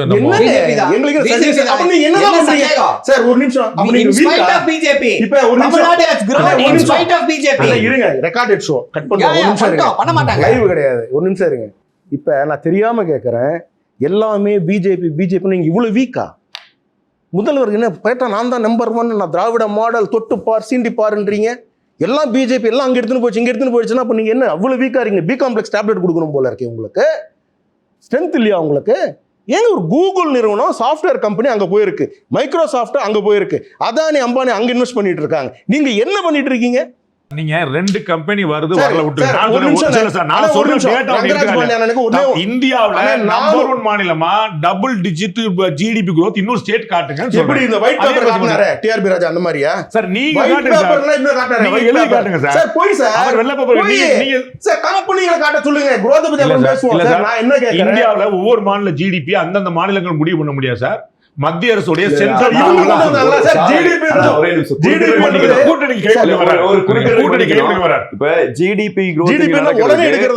அது அந்த அன்னைக்கு கொண்டு வரப்பட்ட முதலீடுகளால் இன்னைக்கு ஜிடிபியில் ஏற்பட்டிருக்கிற growth அன்னைக்கு விதைச்சது நீங்க. ஒரே நிமிஷம் முடிச்சாரு. எல்லா ஊடகத்தையும் இந்த சிக்கல் வரங்காட்டி நான் இதை தெளிவுபடுத்த விரும்புறேன். அந்த 2ஐயும் கம்பேர் பண்ணி அதை பேசலாம். நம்ம மாநில இதுல மத்தியில பிஜேபி நீங்க ஜிடிபியினுடைய growth கேட்கும்போது காங்கிரஸ் பீரியட்ல இருந்த ஜிடிபி growthையும் பிஜேபி பீரியட்ல இருந்த ஜிடிபி growthையும் கம்பேர் பண்ணுங்க. அதுதான் நேர்மையானதா இருக்கும். நீங்க மாநிலத்துல நாங்க பண்ணி காட்டுனதை நீங்க ஏன் சென்ட்ரல் கவர்மெண்ட் பண்ணலன்னு கேட்டுக்கிறது வந்து உண்மையிலேயே 2 ஒப்பிட முடியாத விஷயங்களை வந்து ஒப்பிட்டுட்டே இருக்கிற தொடர்ச்சியா. நீங்க ஜிடிபி வளர்ந்துருக்குன்னு நீங்க சொல்றீங்க, அந்த டேட்டாவை யாரும் மறுக்க முடியாது. ஆனா அந்த டேட்டாவுடைய வளர்ச்சிக்கு அண்ணா திராவிட முன்னேற்ற கழக ஆட்சியில கொண்டு வரப்பட்ட முதலீடுகள் எவ்வளவு? நீங்க போட்ட விதை. நாங்க அந்த முதலீடுகள் நாங்க சொல்ல வேண்டாம். நீங்க திரு பிடிஆர் பழனிவேல் தியாகராஜன் அவர்கள் ஆட்சி அமைஞ்ச உடனே ஒரு வெள்ளை அறிக்கை கொடுத்தாரு பாருங்க, எடுத்து பாருங்க ப்ளீஸ், எடுத்து பாருங்க. அப்ப அதனுடைய growth ஏன் வந்துச்சு, அதிமுகவோட கான்ட்ரிபியூஷன் என்னன்னு புரியும். நீங்க பிஜேபியை கம்பேர் பண்றதுன்னா 2014க்கு முன்னாடி 50 வருஷத்துக்கு மேல காங்கிரஸ் ஆட்சி பண்ணி இருக்குது, போய் எடுத்து பாருங்க. ஓகே, நம்ம பிராக்டிகலா யோசிக்கும் போது திமுக இருக்கக்கூடிய கூட்டணியுடைய அசுர பலம், அவர்கள் வந்து ஒரு மெகா கூட்டணி அமைச்சிருக்காங்க. அண்ணன் சொன்ன கூட 25, 26 டெய்லி ஒரு நம்பர் கூட்டிட்டே போகுது. அவ்வளவு ஸ்ட்ராங்கான அலைன்ஸ் இருக்கும்போது நீங்க வந்து அதை ஓவர் கம் பண்ண முடியும்னு நினைக்கிறீங்களா?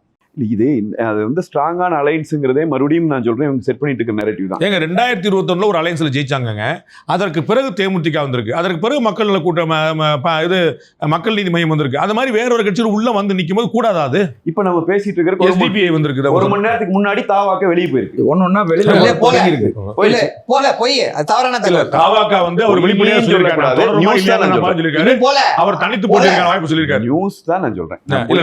தாவாக்காவுடைய வாக்கை விட மக்கள் நீதி மையமும் தேமுதிக சேர்ந்தா குறைஞ்சிடாதுல.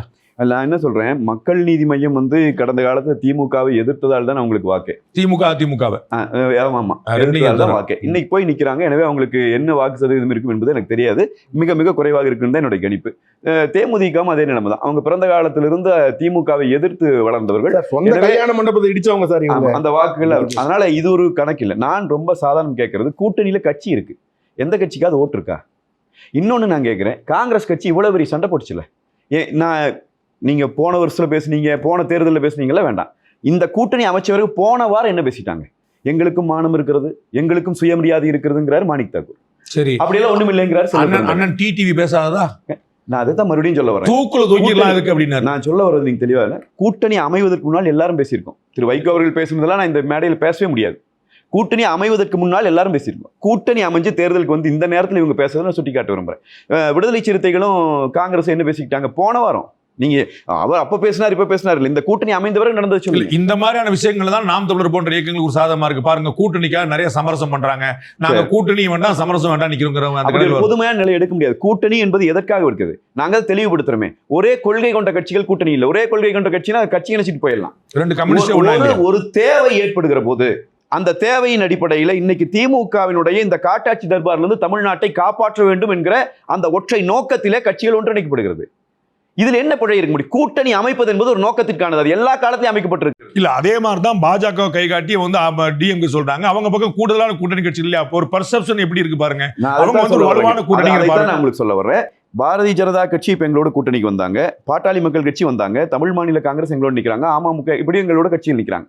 இந்த எந்த கட்சிக்குள்ளையாவது கூட்டணி அமைந்த பிறகு ஒருத்தருக்கு ஒருத்தர் முரண்பாடோ அல்லது சுமூகமற்ற கருத்துக்குள்ள ஏதாவது உண்டா?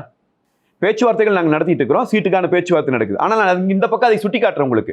காங்கிரஸ் இப்படி நிறைய முதலமைச்சர் அர்த்தம் அப்படி சொல்லுங்க. நீங்க சங்கர்த்துறார்கள் அப்படி சொல்லுங்க.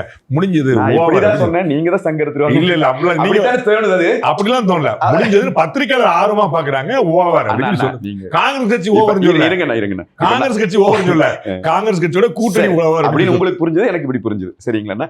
என்னமோ சொன்னார் அப்படின்னு. அந்த அதுக்கு முன்னாடி நடந்த சண்டைகள் என்னங்கிறது எல்லாம் நம்ம பார்த்தோம். நான் சொல்லுவது, மதிமுக காங்கிரஸ் மோதல், காங்கிரஸ் விடுதலை சிறுத்தை மோதல், காங்கிரஸ் திமுக மோதல், கூட்டணி அமைத்து விட்டு போய் களத்துக்கு போக வேண்டிய நேரத்தில் இவ்வளவு முரண்பாடுகளை வைத்துக் கொண்டு இருக்கிற ஒரு கூட்டணியை எங்க கூட்டணி கூட முதல்ல எப்படி ஒப்பிடுவீங்க நீங்க? ஸ்டார் கேண்டிடேட், ஸ்டார் வேல்யூ மட்டுமே வந்து கட்சியை அடுத்த கட்டத்துக்கு கொண்டு வருமா? திரு விஜய் உங்களை போன்ற அண்ணாவையும் பெரியாரையும் கலைஞரையும் எம்ஜிஆரையும் பார்த்தவரெல்லாம் கூட தளபதி விஜய் தளபதி விஜய் தளபதி விஜய், திரு விஜய் சீமான் சொல்ல டிவிகே அப்படின்னு அந்த ஒரு ஸ்டார் ஃபாலோயிங் மட்டுமே, ஒரே ஒரு தனிநபரை மட்டுமே முன்னிறுத்தி கீழே களம் அடுத்தடுத்த தலைமுறை அடுத்த தலைவர்கள் அதெல்லாம் இல்லாமல் நீங்க வண்டி கரையேற்ற முடியும் நினைக்கிறீங்க? தமிழ்நாட்டு அரசியல் அதுதானே தனிநபர் துதி. ஆமா, இன்னைக்கு நேற்று நீங்க அசரவே மாட்டீங்க, ஆமான்னு சொல்றீங்க. டக்குன்னு கேளுங்க, சங்க காலத்திலிருந்தே அதுதான். சங்க காலத்திலிருந்து சமகாலம் வரைக்கும் அதுதான். ஒரு நபரை மையப்படுத்தி சீமான் கட்சியில சீமான், அவ்வளவுதான். ஆமா, நம்ம கட்சியில விஜய் ஒரு நபர். அடுத்த திமுக அதிமுக பார்க்கிறோம், ஒவ்வொரு மாவட்டத்துக்கு ஒரு தலைவர் இருக்கிறாங்க, ஒவ்வொரு இடத்துலயும் வந்து மண்டலத்துக்கு ஒரு தலைவர் இருக்கிறாங்க. கட்சி பலப்பட்டு போயிருக்கு. பாஜக அகில இந்திய அளவில் மாநிலங்களுக்கான தலைவர் உருவாங்க. அது மாதிரி ஒரு கிளை பரப்பினா தானே வேர் வந்து ஸ்ட்ராங்கா நிற்கும். அந்த வேலையும் நடந்துட்டு தான் இருக்கு. நம்ம வந்து இதற்கு முன்னாடி இருக்கக்கூடிய கட்சிகள், உங்களுக்கு முன்னாடி இருக்காங்கல்ல, அவர்களோடு போட்டி போடக்கூடிய ஒரு கொள்கை, ஒரு வேறுபாடு, ஒரு மாறுபாடு ஏதாவது சொல்லும்ல. கொள்கை இருக்கிறதே எங்கிட்ட மட்டும்தானே. என்ன சார் ஒரே அடி அடிச்சு? என்ன தமிழ் வாழ்க்கை சிரிக்காதீங்க தலைவரே. நாளைக்கு கூட்டணி வந்தா நீங்க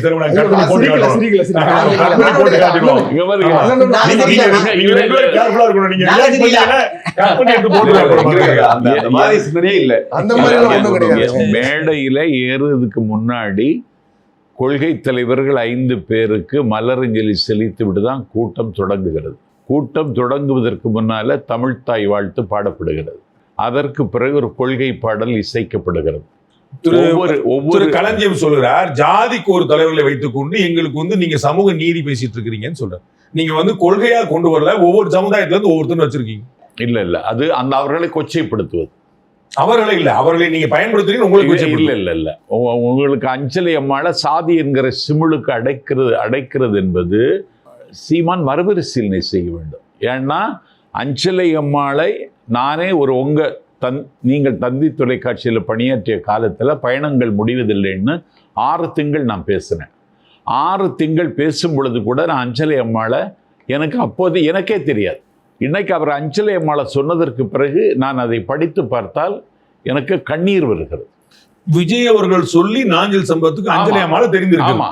ஆமா, உலக வரலாறு படித்தவருக்கு. அது மாதிரி ராணி வேலு நாச்சியார் என்று பிரிட்டிஷ் ஏகாதிபத்தியத்தை எதிர்த்து ஒரு சமரசம் இல்லாமல் போராடி ஆயுதம் ஏந்திய அந்த பெண்மணியை தமிழ்நாட்டு வரலாற்றில் யார் சொல்லி தந்தா?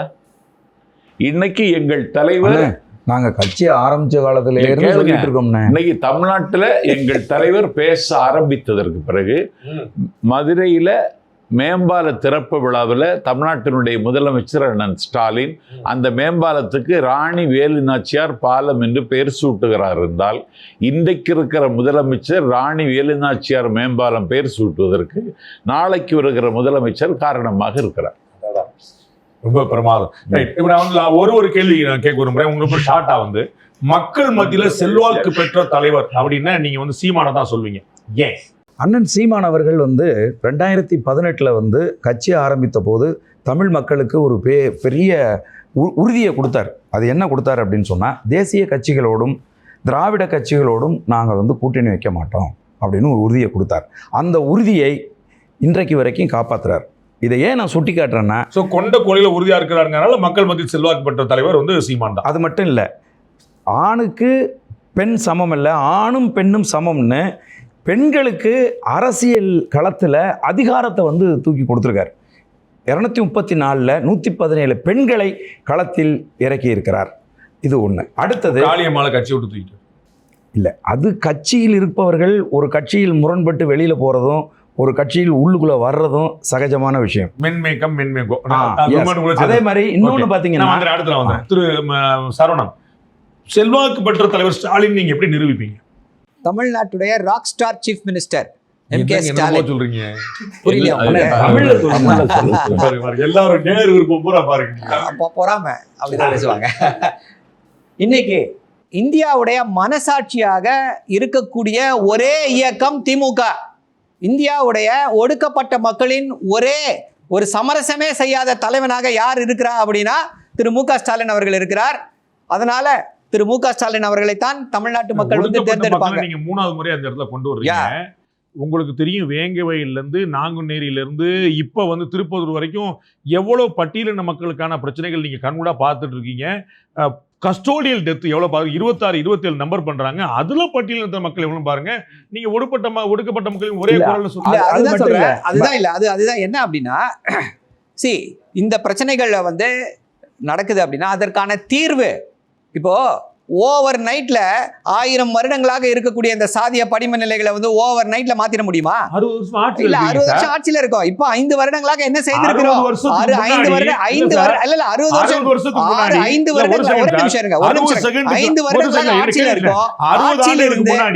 5 ஆண்டுகளுக்கு முன்னாடி உங்களுடைய பொருளாதாரம் உயரும், சமூகம் அப்படியே இருக்கும் அப்படின்னா யாரை வளர்த்திருக்கீங்கன்னு கேள்வி வராதா? எல்லாரும் வளர்ந்திருக்காங்க. இன்னைக்கு தமிழ்நாட்டோட இன்க்ளூசிவ் ஒரே நிமிஷம் பெர் கேபிட்டா இன்கம் சார், நான் அதை சொல்லல. பட்டியலின மக்கள் படுகொலை செய்யப்படுறத பத்தி கேட்க இல்ல. ஆமா, ஜாதிய ஆணவ படுகொலை நடக்கலன்னு சொல்ல முடியாது. அதற்கான எதிர்வினை என்ன அப்படின்றதுதான் முக்கியம். அதற்கான எதிர்வினை, அதற்கான எல்லா முயற்சிகளும் எடுத்துக்கொண்டே இருக்கிறது திமுக அரசு. அதுதான் சொல்றேன். இப்போ நீங்க ஒரே ஒரு இன்சிடென்ட் பத்தி வச்சு இது வந்து ஒரு இன்சிடென்ட்னா ஒரு பாயிண்ட் ஆஃப் வியூவை வச்சு இதை வைத்துக்கொண்டு திமுக வந்து எப்படி ஒடுக்கப்பட்ட மக்களின் பாதுகாவலன்னு நீங்க கேட்க முடியும் அப்படின்னு சொல்றீங்க. என்னால வந்து 1000 விஷயங்களை வந்து என்னால அடித்து திருத்த சொல்ல முடியும். இன்னொரு முக்கியமான விஷயம், சின்ன கருத்து. திரு எடப்பாடி பழனிசாமி வந்து ஒரு கரிஸ்மேட்டிக் லீடரா, ஸ்டாலின் வந்து ஆட்சியில் இருக்கிறார், சீமான் வந்து பேச்சிலும் வீச்சிலும் இருக்கிறார், விஜய் வந்து நட்சத்திரமாக இருக்கிறார். நீங்க சொல்றீங்க ஒரு விவசாயி, நாங்க ஒரு சாதாரணமான ஒரு தலைவர் எங்களுக்கு வந்திருக்காரு. இந்த ஒரு top level rock star leader மாதிரி அந்த கரிஸ்மேட்டிக்கா திரு எடப்பாடி பழனிசாமி முன்னாடி நிற்க முடியுமா? எங்கள் பொதுச் செயலாளரை பொறுத்த வரைக்கும் அந்த மாதிரி ஒரு பெரிய விளம்பரமாக தன்னை காட்டிக்கொள்ளாத ஒரு மனிதராக, எளிமையான மனிதராக இருக்கிறார் என்பது அவருடைய பிளஸ் நான் பார்க்குறேன். ஏன்னா அது அவருடைய இயல்பாகவே இருக்குது. அவரை எதை வைத்து அவரை நாங்கள் கணிக்கிறோம் அப்படின்னா, அவருக்கு கிடைத்த அந்த வாய்ப்பில் அந்த 4 ஆண்டு காலத்தில் 2 ஆண்டு கொரோனாவில் போச்சு, மீதி 2 ஆண்டு காலத்தில் அவர் செய்து காட்டிய சாதனைகளை நாங்கள் ஒவ்வொரு மேடையிலும் எடுத்து சொல்லியிருக்கிறோம். அவர் எப்பேற்பட்ட ஒரு ஆளுமை மிக்க தலைவராக இருந்தார் என்பதை அவர் அந்த பீரியடில் நிரூபிச்சிருக்கார். இன்னைக்கு எதிர்க்கட்சி தலைவராக சிறப்பாக செயலாற்றுகிற போதும் அவரிடம் நான் ஒரு செய்தியை சுட்டிக்காட்ட விரும்புகிறேன். அண்ணன் சீமான் அவர்கள் குறித்தும் திமுக தலைவர்கள் குறித்தும், இன்னும் சொல்ல போனால் கரூர் சம்பவத்தின் போது திரு விஜய் அவர்கள் குறித்தும் எல்லாம் சர்ச்சைக்குரிய பிரச்சனைகள் வந்தபோது பல சமயங்களில் சீமான் அவர்களையும் விஜய் அவர்களையும் நசுக்குவதற்கு திமுக வேலை செய்த போதும் கூட ஒரு இடத்தில் கூட நாகரிகம் தவறாது செய்தியாளர்களை சந்தித்து பதில் சொல்லிவிட்டு போன தலைவர் எங்களுடைய தலைவர். அவங்களுடைய தனி பிரச்சனைகளை, தனி மனித பிரச்சனைகளை எந்த காலத்திலும் பேசக்கூடாது, அது அரசியலுக்கானது அல்ல என்பதை சொல்லி நாகரிகத்தோடு கலந்த தலைவராக அவர் நிற்கிறார். அப்படின்னா எதிர்காலத்திலே இருக்கிற இளைஞர்களுக்கு ஸ்டாலின் வந்து பிரஸ் மீட்ல எங்கேயோ தரக்குறைவாவோ ஆபாசமா பேசின நினைவு எனக்கு இல்லையா? முட்டாள்னு பேசியிருக்கார். நான் எடுத்துறேன், பிரஸ் மீட்ல இல்ல, ஒரு மேடையில முட்டாள் எதிர்க்கு நிறைய பேசியிருக்கார். அந்த சொற்களை மேடையில பேசியிருக்காரு. பிரஸ் மீட்ல நான் சொல்றேன். ராமதாஸ் ஐயா, ராமதாஸ் பிரஸ் மீட் அவர்கள் செய்யலையே. பேசினார். உங்களுக்கு பிரஸ் ஞாபகம் மீட்டே இருக்கா? வந்து உதய இவரு பிரஸ் மீட் ஸ்டாலின் இல்ல பிரஸ் மீட்ல நான் எங்க பொதுச் செயலாளர் சொல்றாருன்னு சொல்லுங்க. உங்க போச்சுனால பிரஸ் மீட்ல எங்கேயுமே அப்படி சொன்னதில்லைன்னு சொன்னதில்ல. சொன்னதில்ல. வந்து இவங்களும் பிரஸ் மீட்ல எங்கேயும் சொன்னது இல்ல அவர் பிரஸ் மீட்டுக்கே போறது இல்ல. ஸ்டாலின் பிரஸ் மீட்டுக்கு நீங்க எத்தனை முறை எடுத்திருக்கீங்க? எந்த அதனால உலகத்துல இருக்காரு என்ன நண்பர், எந்த உலகத்துல இருக்காருன்னு தெரியல. உங்களுடைய கூட்டணி கட்சியா இருக்கக்கூடிய பாஜகல திரு மோடி அவர்கள் எத்தனை முறை கொடுத்திருக்காரு? நான் இந்த கேள்வி கேட்கும்போது நீங்க அதுக்கு போக கூடாது. இதுக்கு பதில் இல்ல சொல்லணும். நான் கேள்விக்கு பதில் இல்ல நீங்க சொல்லணும், சொல்லிட்டு கேட்கணும். நான் சொல்லுவது ஒரே ஒரு வாய்ப்பு இருக்கு நம்ம முதலமைச்சர் ஸ்டாலின். எப்பாவது பத்திரிகையாளர் சந்திக்கிற போதும் கூட ஒரு பெரும் ஆற்றல் அவருக்கு இருக்கிறது. நீங்கள் அடுத்து கேட்க போகிற கேள்விக்கு என்ன பதில் என்று கூட அவரால் சொல்லிவிட முடியும். அந்த அளவுக்கு ஒரு ஆற்றலோடு அவர் இருக்கிறார் என்பதை நான் மறுக்கவில்லை. அந்த ஆற்றலை நான் ஏற்கிறேன். நீங்க கம்ப ராமாயணத்தை எழுதியவர் சேக்கிழார் அப்படின்ற திறமைக்கு ஈடான திறமை. சுதந்திர தினத்தை சகோதரருக்கு ஒரு சின்ன எல்லாம் பேசினா கரெக்ஷன். கேள்வி அவரே சொல்லிடுவாரு. அடுத்த கேள்வி என்னன்றது அதை நீங்க மறந்துட்டீங்க. அது அதனால ஒரு அந்த நாகரிகமாக அரசியலை நடத்தி எதிர்கால இளைஞர்களுக்கு உண்மையிலேயே ஒரு தரமான அரசியல் என்பது கடந்த காலங்களில் எப்படி இருந்தது, அதை எப்படி நம்ம அரசியல் பழக வேண்டும் என்பதை சொல்லி காட்டுகிற ஒரு தலைவராக வாழ்ந்து காட்டி கொண்டிருக்கிற தலைவர் என்பதாலேயே அவர் ஏற்கப்பட வேண்டிய தலைவர் என்பதை உங்கள்கிட்ட கேட்கும்போது, ஏன் உங்களுடைய கட்சியை மக்கள் தேர்ந்தெடுக்கணும்? 2 நிமிஷம் என்னுடைய குறுக்கீடு இல்லாம. இல்ல, இந்த நிர்வாகம் கான்ஸ்டிடியூஷனல் அத்தாரிட்டி ஆளுநர் அவர்தான் ஒரு அமைச்சருக்கு பதவி பிரமாணம் செய்து வைக்கிறார். ரகசிய காப்பு பிரமாணமும் அவர்தான் செய்து வைக்கிறார். தமிழ்நாட்டினுடைய மின்துறை அமைச்சர் சிவசங்கர் பதவி பிரமாணம் செய்து வைக்கப்பட்டவர் அவர்தான். ஆனால் அந்த துறையில் சிவசங்கர் எந்த முடிவும் எடுக்க முடியாது. அந்த துறையில் இன்னொருவர் அத்துமீறல் செய்கிறார், ஆக்கிரமிப்பு செய்கிறார். அந்த துறையினுடைய சுக துக்கத்தை மந்திரி சபையில் இல்லாத ஒருவர் தீர்மானிக்கிறார் என்பதை விட ஒரு மோசமான ஆட்சி வேற ஒன்றும் இருக்க முடியாது. இந்த ஆட்சி அப்புறப்படுத்தப்படாவிட்டால் இது போன்ற அத்துமீறல்களும் ஆக்கிரமிப்புகளும் அட்டகாசங்களும் அழிச்சாட்டியங்களும் தொடரும். அது தொடரக்கூடாது என்றால் தாவேகாவை ஆட்சிக்கு கொண்டு வர வேண்டும். நீங்க உங்களுடைய நாம் தமிழர் ஏன் ஆட்சிக்கு கொண்டு வரோம்?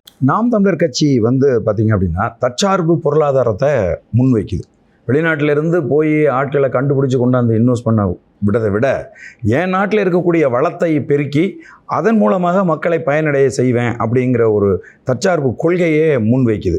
அதுக்கப்புறம் இயற்கை வளங்களை, கனிம வளங்களை எல்லாம் நாங்கள் பாதுகாத்து அவற்றையெல்லாம் எங்கள் நிலத்தில் வாழுகிற மக்களுக்கு நாங்கள் கொடுப்போங்கிறது.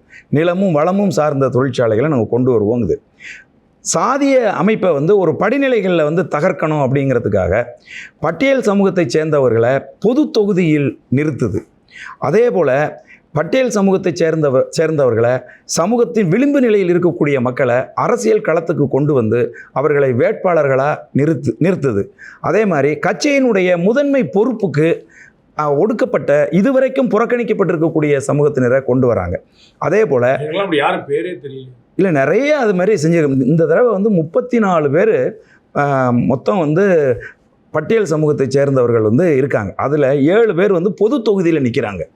புரியுதுங்களா? அடுத்தது பெண்களுக்கு உரிய அரசியல் அங்கீகாரத்தை கொடுத்து அவர்களையும் வந்து இந்த சமூகத்தினுடைய அதை வெறுமனே ஓட்டு போடுறவங்களா மட்டும் இருக்கக்கூடாது, அவர்களும் அரசியல் பங்களிப்பு செய்ய வேண்டும் என்பதற்காக அவர்களை அரசியல் களத்துக்கு நாங்கள் கொண்டு வந்திருக்கோம். அதுக்கப்புறம் மருத்துவம், கல்வி, குடிநீர் இது 3ஐயும் இலவசமாக இந்த மக்களுக்கு கொடுக்கணும் அப்படின்னு நாங்கள் சொல்கிறோம். காரணம் என்னென்னா இப்போ வந்து ஆரம்ப கல்வி முதல் ஆராய்ச்சி கல்வி வரை மாணவர்களுக்கு இலவச கல்வி கொடுத்து அதை படித்து முடித்ததும் அதற்கேற்ற வேலை கொடுத்து அந்த வேலைக்கேற்ற சம்பளத்தை கொடுத்து அவர்களை வந்து ஒரு கௌரவமான வாழ்க்கை வாழ வைக்கணும். எல்லா இடத்துலையுமே அரசு கல்லூரி, பள்ளி, மருத்துவமனை எல்லாமே இலவசம். இப்போ நான் சொல்கிறேன் பாருங்களேன், எக்ஸிஸ்டிங் இல்லை நோ பள்ளிக்கூடங்கள் இருக்குது, அது தரமாக இருக்கா? ஏன் தனியார் பள்ளியில் கொண்டு போய் பிள்ளைகளை சேர்க்கணும்னு பெற்றோர் விரும்புகிறாங்க? அரசு நடத்துகிற பள்ளியில் கழிவறைகள் கூட சுகாதாரமாக இல்லை. தங்களுடைய பிள்ளைகள் ஒரு சுகாதாரமான இடத்துல படிக்கணுங்கிறது தான் கொண்டு போகிறாங்க. ஏன் அரசு பள்ளிகள் சுகாதாரமாக இல்லை, ஏன் தரமாக இல்லைன்னா தனியார் பள்ளிகளை நடத்துவர்கள் எல்லாருமே அரசியல்வாதிகளாக இருக்காங்க. ஆகவே அவங்க தனியார் பள்ளிகளையும் கல்லூரிகளையும் சிறப்பாக நடத்தணுங்கிறதுக்காக அரசு சார்ந்த நிறுவனங்களை அவங்க கவனிக்கிறது இல்லை, அதை அவங்க சுகாதாரமாக வச்சுக்கிறல. இதே திமுகவுக்கு ஏன் வாக்களிக்கணும்? திமுகவுடைய ஆட்சி ஏன் தொடரணும்? திமுகவுடைய ஆட்சி ஏன் தொடர வேண்டும் அப்படின்னா, தமிழ்நாட்டுடைய வளர்ச்சி திமுகவுடைய தொடர்ச்சியில் தான் இருக்கிறது. இன்னைக்கு வந்து நம்முடைய பொருளாதார வளர்ச்சி வந்து 11.9% அப்படின்னு சொன்னால், முக்கியமாக இதில் பார்க்க வேண்டியது என்ன அப்படின்னா, இது வந்து ஒரு இன்க்ளூசிவ் growth. இது ஏதோ வெறும் பாக்கெட்ஸில் மட்டும் நடக்கிற growth இல்லை. இப்போ நீங்கள் மற்ற மாநிலங்களை பார்த்தீங்க அப்படின்னா, ஒரு தெலுங்கானாவையோ ஆந்திராவையோ கர்நாடகாவையோ எடுத்துக்கிட்டீங்க அப்படின்னா பெங்களூர், மகாராஷ்டிராவை எடுத்துக்கிட்டிங்கன்னா மும்பை சொல்லுவாங்க, பூனே சொல்லுவாங்க, அவ்வளோதான். வேறு எங்கேயுமே அந்த ஒரு பொருளாதார வளர்ச்சியோ இல்லை வந்து தொழிற்சாலைகளுடைய வளர்ச்சியோ இதுவோ இருக்காது. ஆனால் தமிழ்நாட்டை பொறுத்தவரை பரவலாக்கப்பட்ட வளர்ச்சி, அங்கிருந்து இங்கே வரைக்கும் எல்லாருடைய வாழ்க்கையிலுமே வந்து ஒரு முன்னேற்றம் ஏற்பட்டிருக்கிறது. இப்படிப்பட்ட வளர்ச்சி அடைஞ்சிருக்கு, சேலத்தில் என்ன வளர்ச்சி அடைஞ்சிருக்கு, எவ்வளவு தொழிற்சாலைகள் அங்கே எல்லா இடத்துலையும் வந்து நியூ டைடல் பார்க்ஸ் வந்திருக்கு. அதே போல இங்க வந்து டைடல் பார்க், அங்க திருநெல்வேலியில சிப்காட் டைடல் பார்க் எல்லாமே வருகிறது. அதே போல கோயம்புத்தூர்ல வந்திருக்கோம். எல்லா இடங்கள்லயுமே வந்து இந்த இதை வந்து ஏற்படுத்தி காமிச்சிருக்கிறோம். ஏற்கனவே வளர்ந்தது ஹொசூர் வளர்ச்சி அடைந்திருக்கிறது, தூத்துக்குடி வளர்ச்சி அடைந்திருக்கிறது. ஆமாங்க, அதேதான். இப்போ அதுல பல இடங்கள் வந்து இப்போ தமிழ்நாடு முழுக்க வளர்ச்சி, தமிழ்நாடு முழுக்க டைடல் பார்க் எல்லா இடத்துலயும் இருக்கு. நியோ டைடல் பார்க்ஸ் எங்கெல்லாம் இருக்கும், அங்க அரியலூர்ல ஃபேக்டரி வச்சிருக்கோம், காலனி ஃபேக்டரி, இப்படி எங்க வேணா சொல்லிக்கொண்டே போகலாம். இப்படிப்பட்ட வளர்ச்சியை கொடுத்திருப்பது ஒரே அரசு எது அப்படின்னா தமிழ்நாட்டில் இருக்கக்கூடிய திராவிட மாடல் அரசு. இது மட்டுமல்ல, வெறும் பொருளாதார வளர்ச்சி குரோனி கேபிட்டலிசம் மட்டுமா பண்றோம்? இல்ல, அது செய்வது பாஜக. இங்க வந்து பொருளாதார வளர்ச்சி ஒரு பக்கம் அப்படின்னா இன்னொரு பக்கம் என்னது குரோனி கேபிட்டலிசம் சொன்னா, அது பொருளாதார வளர்ச்சி கிடையாது. இருந்த நம்பர்ஸ்ல காமிச்சிருக்குமே, அதுதான் சொன்னேன் உங்களுக்கு, வந்து பாடம் எடுத்துட்டு போக சொன்னேன். அதே போல இன்னொரு பரவம் என்ன அப்படின்னா வெல்ஃபேர் ஸ்டேட். விளிம்பு நிலையில் இருக்கக்கூடியவர்களுக்கு அவர்கள் வாழ்க்கையில் முன்னேற வேண்டும் என்பதற்காக எல்லா திட்டங்களையுமே கொடுத்து கொண்டிருக்கிறோம். மாணவர்களுக்கு இப்படி ஒரு அற்புதமான திட்டங்களையும் மாணவர்களுடைய வளர்ச்சியில தனி அக்கறையும் கொண்ட முதல்வரை இந்தியா இதுவரை சந்தித்ததே கிடையாது. அப்படிப்பட்ட ஒரு சிறப்பான முதல்வராக இல்ல அதற்கு முன்னாடியும் சரி, நீங்க வந்து புதுமை பெண் திட்டம் இருக்கு, தமிழ் புதல்வன் திட்டம் இருக்கு, நான் முதல்வன் திட்டம் இருக்கு, இப்படி எத்தனையோ திட்டங்கள் எல்லா மாவட்ட தலைநகர்லயும் ஒரு லைப்ரரி கிரியேட் பண்ணியிருக்கோம். இப்படி மாணவர்களை முன்னேற்ற வேண்டும். கல்வி செல்வம் தான் அழியாத செல்வம். மாணவர்களுக்கு கல்வியை கொடுத்தா மட்டும்தான் அவர்கள் வாழ்க்கையில முன்னேறுவார்கள் அப்படின்ற அடிப்படையில செயல்பட்டு கொண்டிருக்கக்கூடிய ஒரே அரசு, இந்தியாவில் இருக்கக்கூடிய ஒரே அரசு. இந்த ஆட்சி ஏன் மாற்ற வேண்டும், ஏன் மாற்றப்படும்? உங்களுடைய ஆட்சி, அதிமுக ஆட்சி ஏன் நீடட்? ஏனென்றால் அதிமுக ஆட்சி செய்த காலத்திலே இப்ப திரு சரவணன் அவர்கள் எதையெல்லாம் அவங்களுடைய ஐடியாலஜின்னு சொன்னாரோ அந்த ஐடியாலஜிக்கான வேலைகளை செஞ்சது. அதாவது எங்கள் பொதுச் செயலாளருடைய அந்த நான் சொன்ன மாதிரி 2 வருடம் தான் அவருக்கு சரியா ஆட்சி ஒன்று நேரம் கிடைச்சது. 2 வருடம் கொரோனால போச்சு. அந்த 4 ஆண்டு கால ஆட்சியிலேயே 11 மருத்துவக் கல்லூரிகள், 68 அரசு கலை அறிவியல் கல்லூரிகள், 7 சட்டக் கல்லூரிகள், வேளாண் கல்லூரிகள், கால்நடை வளர்ப்பு கல்லூரிகள் இவற்றை கொண்டு வந்து காட்டியவர் எடப்பாடியார். அந்த 11 மருத்துவக் கல்லூரியை இவர்கள் இந்த 5 ஆண்டு காலத்தில் 12ஆக மாற்றி இருந்தால் கூட இந்த ஆட்சியை நாம் பாராட்டலாம், புகழலாம். ஆனால் அதுக்கு பிறகு ஒரு மெடிக்கல் காலேஜ் அப்ரூவல் கூட இவங்க 11 மருத்துவக் கல்லூரி கொண்டு வந்து அனுமதிச்சது வந்து மத்திய அரசு. அன்னைக்கு உங்களுக்கு இணக்கமா இருந்தாங்க, இவங்களுக்கு இணக்கமா இல்லைங்க தான் நம்ம சொல்றோம். பிரச்சனையே என்னன்னா, மத்திய அரசு கொடுத்துச்சு அப்படின்னு சொன்னா, மத்திய அரசு பாரதிய ஜனதா முதலமைச்சர்கள் இருக்கிற மாநிலத்துக்கு அவளை கொடுக்கலையே. நீங்க நல்ல விசுவாசமா இருந்திருக்கீங்க. நாங்க இன்ஃப்ராஸ்ட்ரக்சர் சரி பண்ணி வச்சிருக்கோம். ஒரு மெடிக்கல் கவுன்சில் கொடுக்குற அப்ரூவலை வந்து இப்படி கொச்சைப்படுத்துவது திமுகவினுடைய ரொம்ப அருவருக்கத்தக்க அரசியல். நான் சொல்றேன், அதற்கான இன்ஃப்ராஸ்ட்ரக்சர் உருவாக்கி அதற்கு என்னென்ன தேவையோ எத்தனை ப்ரொஃபசர்ஸ் வேணுமோ அத்தனையும் உருவாக்கி அந்த வளத்தோடு தமிழ்நாடு இருந்த காரணத்தால் 11 மெடிக்கல் காலேஜ் பெற்றோம். இந்தியாவின் வரலாற்றிலேயே ஒரு ஆட்சி காலத்தில் எந்த மாநிலமும் பெற்றதில்லை, எடப்பாடியார் பெற்றார். 33 கூட்டு குடிநீர் திட்டங்களை நிறைவேற்றி காட்டினார். குடிமராமத்து பணிகளை எடுத்தார். பிளாஸ்டிக் பைகளுக்கு தடை விதித்தார். ஆன்லைன் ரம்மியை தடை செய்தார். அவருடைய ஆட்சி காலம் முழுவதும் இந்த நாட்டிலே இருக்கிற சகல தரப்பு மக்களினுடைய வாழ்க்கை மேம்பாட்டிற்காக நின்றார். அதே போல கொரோனா காலம் பல மாநிலங்கள் தடுமாறின. நீங்க வடக்கையும் கூட சில மாநிலங்கள் எல்லாம் நம்ம வந்து பட்டினி சாவுகளை பார்க்க முடிஞ்சு. அம்மா உணவகங்கள் என்கிற அட்சய பாத்திரங்களை திறந்து விட்டார். பட்டினியால் ஒரு மனிதன் தமிழ்நாட்டில் சாகவில்லை என்பதை உத்தரவாதப்படுத்தி காட்டினார். இதெல்லாம் எப்ப செஞ்சுட்டு இருந்தாரு? இவர் ஆளுமையற்ற தலைவர் என்று இவர்கள் சொல்லி துரோகிகளும் எதிரிகளும் சுற்றி நின்று ஒரே மாதத்தில் துரோகியாரு எதுக்குன்னு பேரெல்லாம் சொல்லிட்டு விடுங்க. அப்படி இருந்த அந்த நேரத்தில் கூட அவர் அதை சமாளித்த அந்த 2 பேர்த்தையும் சமாளித்தார். இத்தனை சாதனைகளை செய்து காட்டினார். இவங்க மீண்டும் மீண்டும் சொன்னாங்க அவர் ஆளுமை இல்லாத தலைவர். ஆனால் தன்னுடைய ஆளுமையை அவர் நிரூபித்து காட்டினார். எதிர்க்கட்சியாக நாங்கள் வருகிற போதும் 75 இடங்கள் எங்கள் கூட்டணியை வெற்றி பெற செய்தார். தனி ஒரு மனிதராக அந்த சாதனை செஞ்சு காட்டினார். அதனால ஆட்சியை இழந்தது வந்து உங்களுக்கு சாதனை இல்ல ஆட்சி இழந்தோம். 10 வருஷம் ஆன்டி இன்கம்பன்சி. அதுக்கு பிறகு இவங்க கொடுத்து அது தனியா நான் பேசணும். என்னென்ன இவங்க பண்ணாங்க அந்த பீரியட்ல இவங்க கொடுத்த வந்து உயிரை துறந்து உங்களுக்கு கையில ஆட்சியை கொடுத்தாங்க. நீங்க ஆட்சி விட்டுட்டு வந்துட்டீங்க. நாங்க வந்து தனி ஒரு நபராக 75 சீட் வாங்கினோம். 75 சீட் வாங்கினா 7.5% ஓட்டு வாங்கினாங்க. ஆட்சி இருக்குதா இல்லையாங்க? அப்படி சொல்லல. ஒரு 10 வருஷம் நாங்க ஆட்சி நடத்தி முடிச்ச பிறகு ஜனநாயகத்துல மக்கள் மத்தியில பரப்பப்பட்ட ஒரு பெரிய பொய் பிரச்சாரத்துக்கு நாங்கள் பலியானோம் என்பதை நான் இன்றைக்கு மேற்கிறேன். அதனால ஆட்சி போச்சு. ஆட்சியே போனாலும் கூட இவர்கள் அன்றைக்கு சொன்ன பிரச்சாரம் வந்து 10 சீட்டுக்கும் குறைவா போயிடும் அதிமுக என்ற ஒரு கட்சியே இருக்காது. இவங்க எல்லா காலமும் அப்படியே தான் சொல்லிட்டு இருக்காங்க. அப்படி சொன்ன நேரத்தில் 75 ஒரே நிமிடம் முடிச்சிடறேன். அப்ப அப்படியெல்லாம் செய்து வந்த ஒரு தலைவர் இந்த ஆட்சி காலத்திலே அவர் கொண்டு வந்த எந்த 2000 அம்மா மினி கிளினிக்களை கொண்டு வந்தார். வந்தவுடனே முதல் மாதத்திலேயே முடியுது திமுக. ஓகே, ஜனநாயகம் பத்தி பேசுனதுனால எனக்கு ஞாபகம் வந்துருச்சு. ஜனநாயகன் படம் என்ன பிரச்சனை உங்களுக்கு? அது ஏன் வந்து வெளியே விட மாட்டேன்றீங்க? சென்ட்ரல் கவர்மெண்ட் வந்து நாளைக்கு உங்களுக்கு அலையன்ஸ் வரணும் வரக்கூடாது, படத்தை ரிலீஸ் பண்ணணும்னா நீ வந்து கூட்டணிக்கு வா அப்படிங்கிற ஒரு எச்சரிக்கையா? இதுதான் வந்து வெளியில வந்து கடுமையாக விமர்சிக்கப்படுது. எங்களுடைய யாரும் விமர்சிக்கிறாங்கன்னு தெரியல. எங்களுடைய ஒரே நோக்கம் வந்து திமுகவை அன்சீட் பண்ணணும். ஸோ எங்களுக்கு பிரைம் அண்ட் ஒன்லி ஃபோக்கஸ் வந்து டிஎம்கே தான் தவிர வேற யாரும் கிடையாது. நீங்க சும்மா இதே சொல்லிக்கிட்டே இருங்க. நீங்க ஜனநாயக படம் ஜெயிச்சிருமோ? உங்களுடைய கூட்டணி கட்சியில் இருக்கக்கூடிய எம்ஜிஆர் ஜெயலலிதா எல்லாருமே திரைப்பட பின்புலத்தை பயன்படுத்தி வருகிறார்கள். Subject is pending in court. எந்த கோர்ட்ல பெண்டிங் கிடையாது sir. For information subject is pending எந்த கோர்ட்ல? சென்சார் ரிவ்யூ கமிட்டி பாத்துருச்சு. வந்துரும். அது வர நேரத்துல வந்துரும். இல்ல எலெக்ஷன் கமிஷனை பார்க்க சொல்றாங்க. விஜய் அவர்கள் எந்த ஸ்டேட்மென்ட் கொடுத்திருக்காரு? எங்களுக்கு அகைன்ஸ்ட் ஏதாவது ஸ்டேட்மென்ட் கொடுத்திருக்காரா? நாங்க ஏதாவது தடுக்குறோம்னு சொல்லி இருக்காரா? அப்புறம் என்ன? சென்சார் போர்டு வந்து எலெக்ஷன் கமிஷனை பார்க்க டைரக்டர் சினிமா விடுறதுக்கு இல்ல சார், சினிமா வெளியிடுறதுக்கு சார் நான் ஒரு நிமிஷம் எலெக்ஷன் கமிஷனை பார்க்க டைரக்டர் ஏதாவது எங்க மேல அக்யூஸ் பண்ணிருக்காரா? விஜய் அவர்கள் ஏதாவது அக்யூஸ் பண்ணிருக்காங்களா? ப்ரொடியூசர் ஏதாவது அக்யூஸ் பண்ணிருக்காங்களா? அப்புறம் நமக்கு என்ன இருக்கு? எலெக்ஷன் இருக்கு. நமக்கு என்ன? It's movie sir. அலைன்ஸ் வந்தா நான் வராட்டினா அதை சொல்லுங்க. அதையே நான் சொல்லணும். வந்துருச்சுன்னு அது டெல்லி முடிவு பண்ணுவாங்க. அந்த இடத்துல பாக்கி இருக்குல்ல, அது நான் இங்க சொல்ல முடியாதுல்ல. ஓகே, நான் லாஸ்டா உங்கள்கிட்ட கேட்கணும். அதுக்கப்புறம் லாஸ்ட் ஒரு முடிச்சிடறேன். தாவேகா வந்தால் தான் வெற்றி பெற முடியும் அப்படிங்கிற ஒரு மனநிலை ஏற்படுத்துறது உங்களுடைய கூட்டணியை பலவீனத்தை காட்டலையா? சார் அப்படி இல்லை. இப்போ நீங்க இதுக்கு முன்னாடி ஒரு கேள்வி கேட்டீங்க சகோதரர்கிட்ட.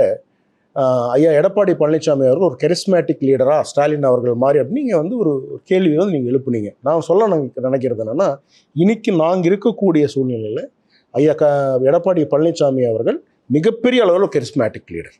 இதை எப்படி நான் சொல்கிறேன் அப்படின்னா, நீங்கள் ஒரு குடும்பத்துக்கு எத்தனை நாள் நீங்கள் ஆட்சியை கொடுப்பீங்க? மக்கள் விரும்ப மாட்டாங்க. அவங்க எதிர்பார்க்கல. உதயநிதி ஸ்டாலின் அவர்கள் டெபியூட்டி சிஎம் நீங்க கொடுப்பீங்கன்னு அவங்க எதிர்பார்க்கல. உதயநிதி ஸ்டாலின் அவர்களுக்கு சார் எல்லாம் ஜெயிச்சுதான் வருவாங்க. இது வந்து சேம் ஆர்குமெண்ட் இது. ஆனா டெபியூட்டி சிஎம் கொடுக்கல. அடுத்தது உதயநிதி கொடுக்க போறீங்க. அடுத்த ஆட்சி வந்தா இது இன்ப நிதி கொடுக்க போறீங்க. இன்னொரு வாட்டி ஆட்சி வந்தா இவங்களுக்கு எல்லாம் குலாம் போட்டுக்கிட்டே இருக்குமா தமிழ்நாடு? மக்கள் ஆதரிச்சாங்க, நீங்க ஆதரிக்க மாட்டாங்க. 27 ஆதரிக்க மாட்டாங்க. அதை தானே நாங்க சொல்ல வர்றோம்.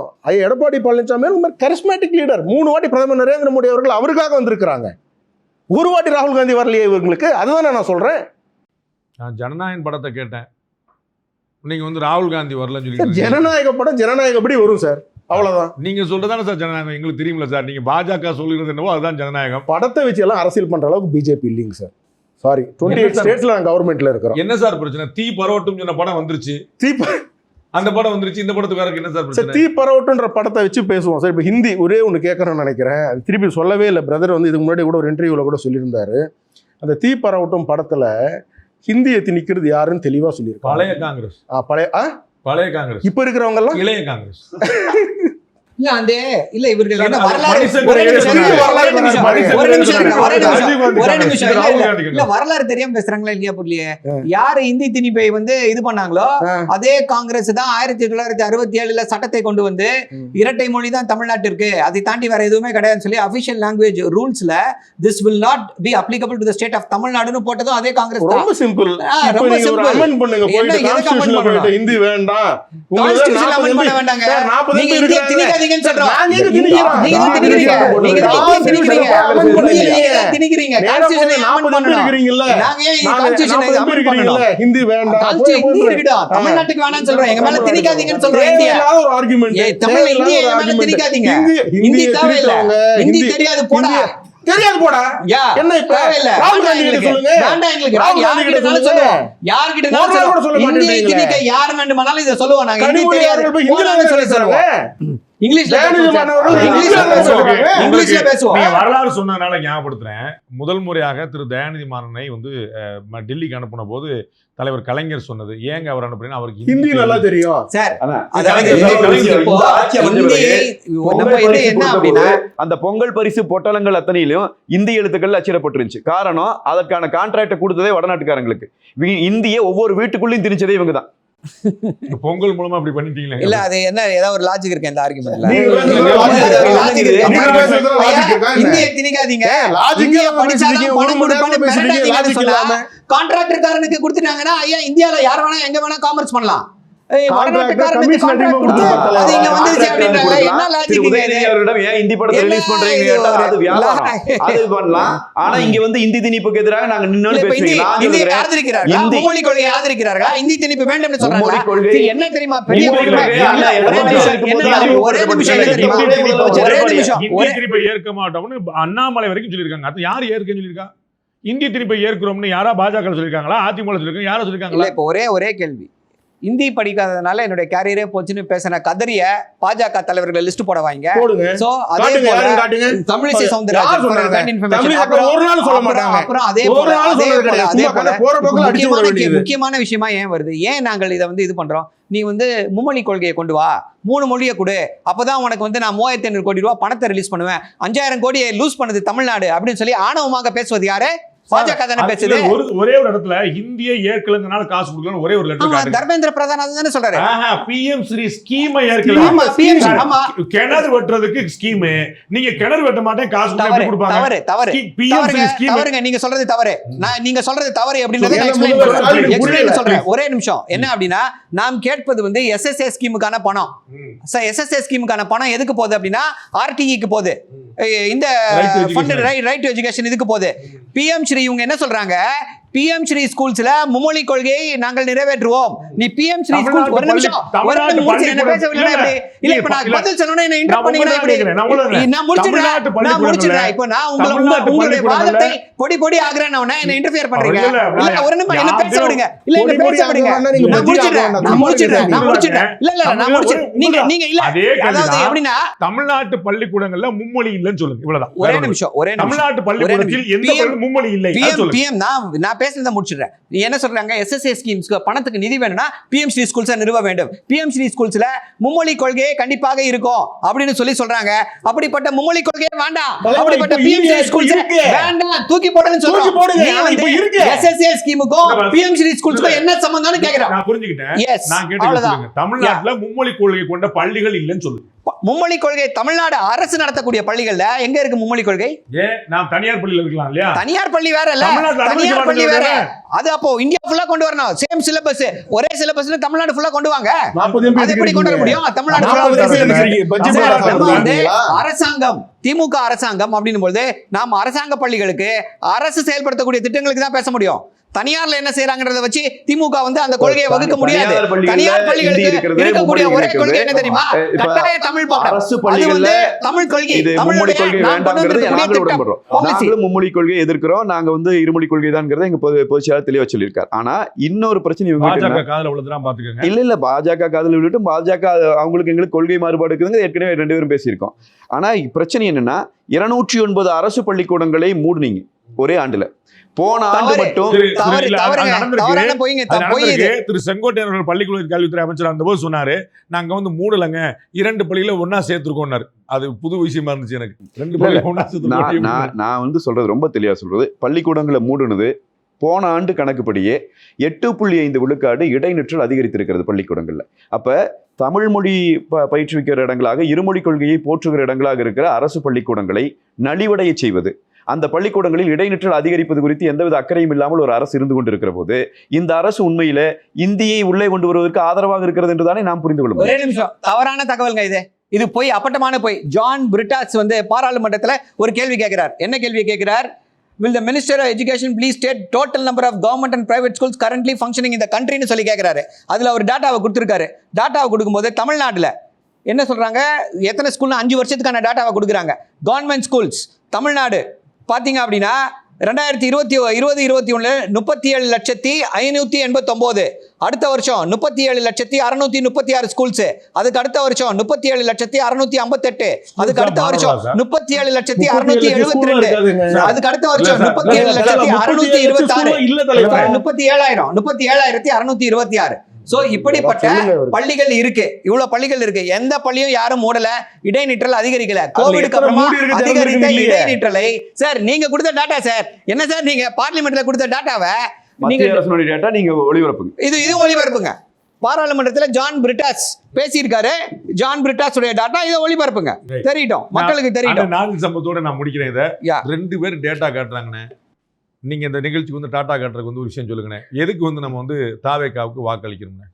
ஒரு ஆட்சி மாற்றத்தையும் அரசியல் மாற்றத்தையும் தமிழ்நாட்டு மக்கள் எதிர்பார்க்கிறார். அந்த எதிர்பார்ப்பை இட்டு நிரப்புவதற்கு வந்த தலைவர்கள் எல்லாம் நிறைவேற்ற முடியாமல் அறிவாலயத்தின் வாசலிலே அவர்கள் தவம் இருக்கிறார்கள். இன்றைக்கு அந்த ஆட்சி மாற்றத்தையும் அரசியல் மாற்றத்தையும் விஜய் தர முடியும் என்கிற ஒரு நம்பிக்கை நாட்டு மக்கள் மத்தியில் வந்திருக்கிறது. அந்த நம்பிக்கைக்கு வலு சேர்க்கிற வகையில் தமிழ்நாட்டு மக்கள் மத்தியில் ஒரு மிகப்பெரிய எழுச்சி ஏற்பட்டிருக்கிறது. த அபண்டன்ட் த மாஸ் லீடராக தமிழ்நாட்டில் இருக்கிற தலைவர்களில் எங்கள் விஜய் மட்டும்தான் இருக்கிறார். அவர்தான் வெல்வார் என்பது வெளிப்படை. இதற்கு மக்கள் ஆதரவு தான் அடிப்படை. ஸோ ஒவ்வொருத்தருக்குமே அந்த நம்பிக்கை இருக்குது. எங்களுடைய கட்சி, எங்களுடைய சின்னம், எங்களுடைய கூட்டணி தான் வெல்லும் என்று. நாம் தமிழர் தனித்து இயங்குறது, நாங்கள் தனித்துவத்தோடு இயங்குறோம் அப்படிங்கிற அந்த கட்சி. தாவேகா வந்து ஒரு மாற்றத்துக்கான ஒரு புதிய உதயம் அப்படின்னு அவங்களுடைய பார்வை. நாங்கள் வலுவான கூட்டணி வச்சுருக்கோம், அதனால் எங்களுடைய ஆட்சி தொடரும் என்று திமுகவுடைய நம்பிக்கை. எங்களுடைய அணி வந்து எண்ணிக்கையில் பார்க்காதீங்க, வலிமையில் பாருங்கள் அப்படின்ட்டு நாங்கள் தான் ஆட்சியை பிடிக்க போகிறோம் அப்படின்னு அதிமுக பாஜகவுடைய என்டிஏ கூட்டணி நம்பிக்கை. இதெல்லாம் இவர்களுடைய கட்சிகளுடைய நிலைப்பாடும் பார்வையாக இருக்கிறது. மக்களுடைய பார்வை என்னவாக இருக்கிறது? ஏப்ரல் 23ஆம் தேதி உங்களைப் போலவே நானும் காத்திருக்கிறேன். நிகழ்ச்சியில் பங்கு கொண்ட விருந்தினர் அத்தனைவருக்கு நன்றி, பார்த்த உங்களுக்கு நன்றி. மீண்டும் இன்னொரு சந்திப்போம். நன்றி, வணக்கம். Behind Notes Pandey Political Roundtable. Title sponsor GT Holidays, South India's #1 travel brand. Kiscol TMT, #1 TMT bar, உறுதியானது வலிமையானது. Powered by Gecko, Thailand Stone Fixing Solutions. Karthipuram 200 acres township in Coimbatore. Ready to construct premium villa plots and commercial villa plots with world-class infrastructure. Arabian Garden Seafood Restaurant. Ever fresh and ever delicious seafood dishes இப்போது தமிழகமெங்கும். Naturals, world's fastest growing saloon chain. Dr. Srivarma Wellness, அனைத்து நோய்களுக்குமான ஆயுர்வேத மருத்துவம் தமிழகமெங்கும். Howda Pay, powered by Walker Bee, a unified platform for finance, accounts and HR. Air Fiber Wi-Fi all-in-one plans, Wi-Fi plus OTT plus IPTV. Pay 6 and get 6 months free. Social Eagle, AI and Digital Marketing Academy, Tamil Nadu's #1 trusted learning platform. GT Holidays and Kiscol TMT, உறுதியானது வலிமையானது. Presents Behind Notes Pandey Political Roundtable. Powered by Gecko, Thailand Stone Fixing Solutions. Karthipuram, Coimbator's 200-acre Dream Township premium plots. Arabian Garden Seafood Restaurant. Naturals, world's fastest growing saloon chain. Dr. Srivarma Oil Tarum Ayurveda. Howda Pay, powered by Walker Bee. Air Fiber Wi-Fi. Social Eagle AI and Digital Marketing Academy, Tamil Nadu's #1 trusted learning platform.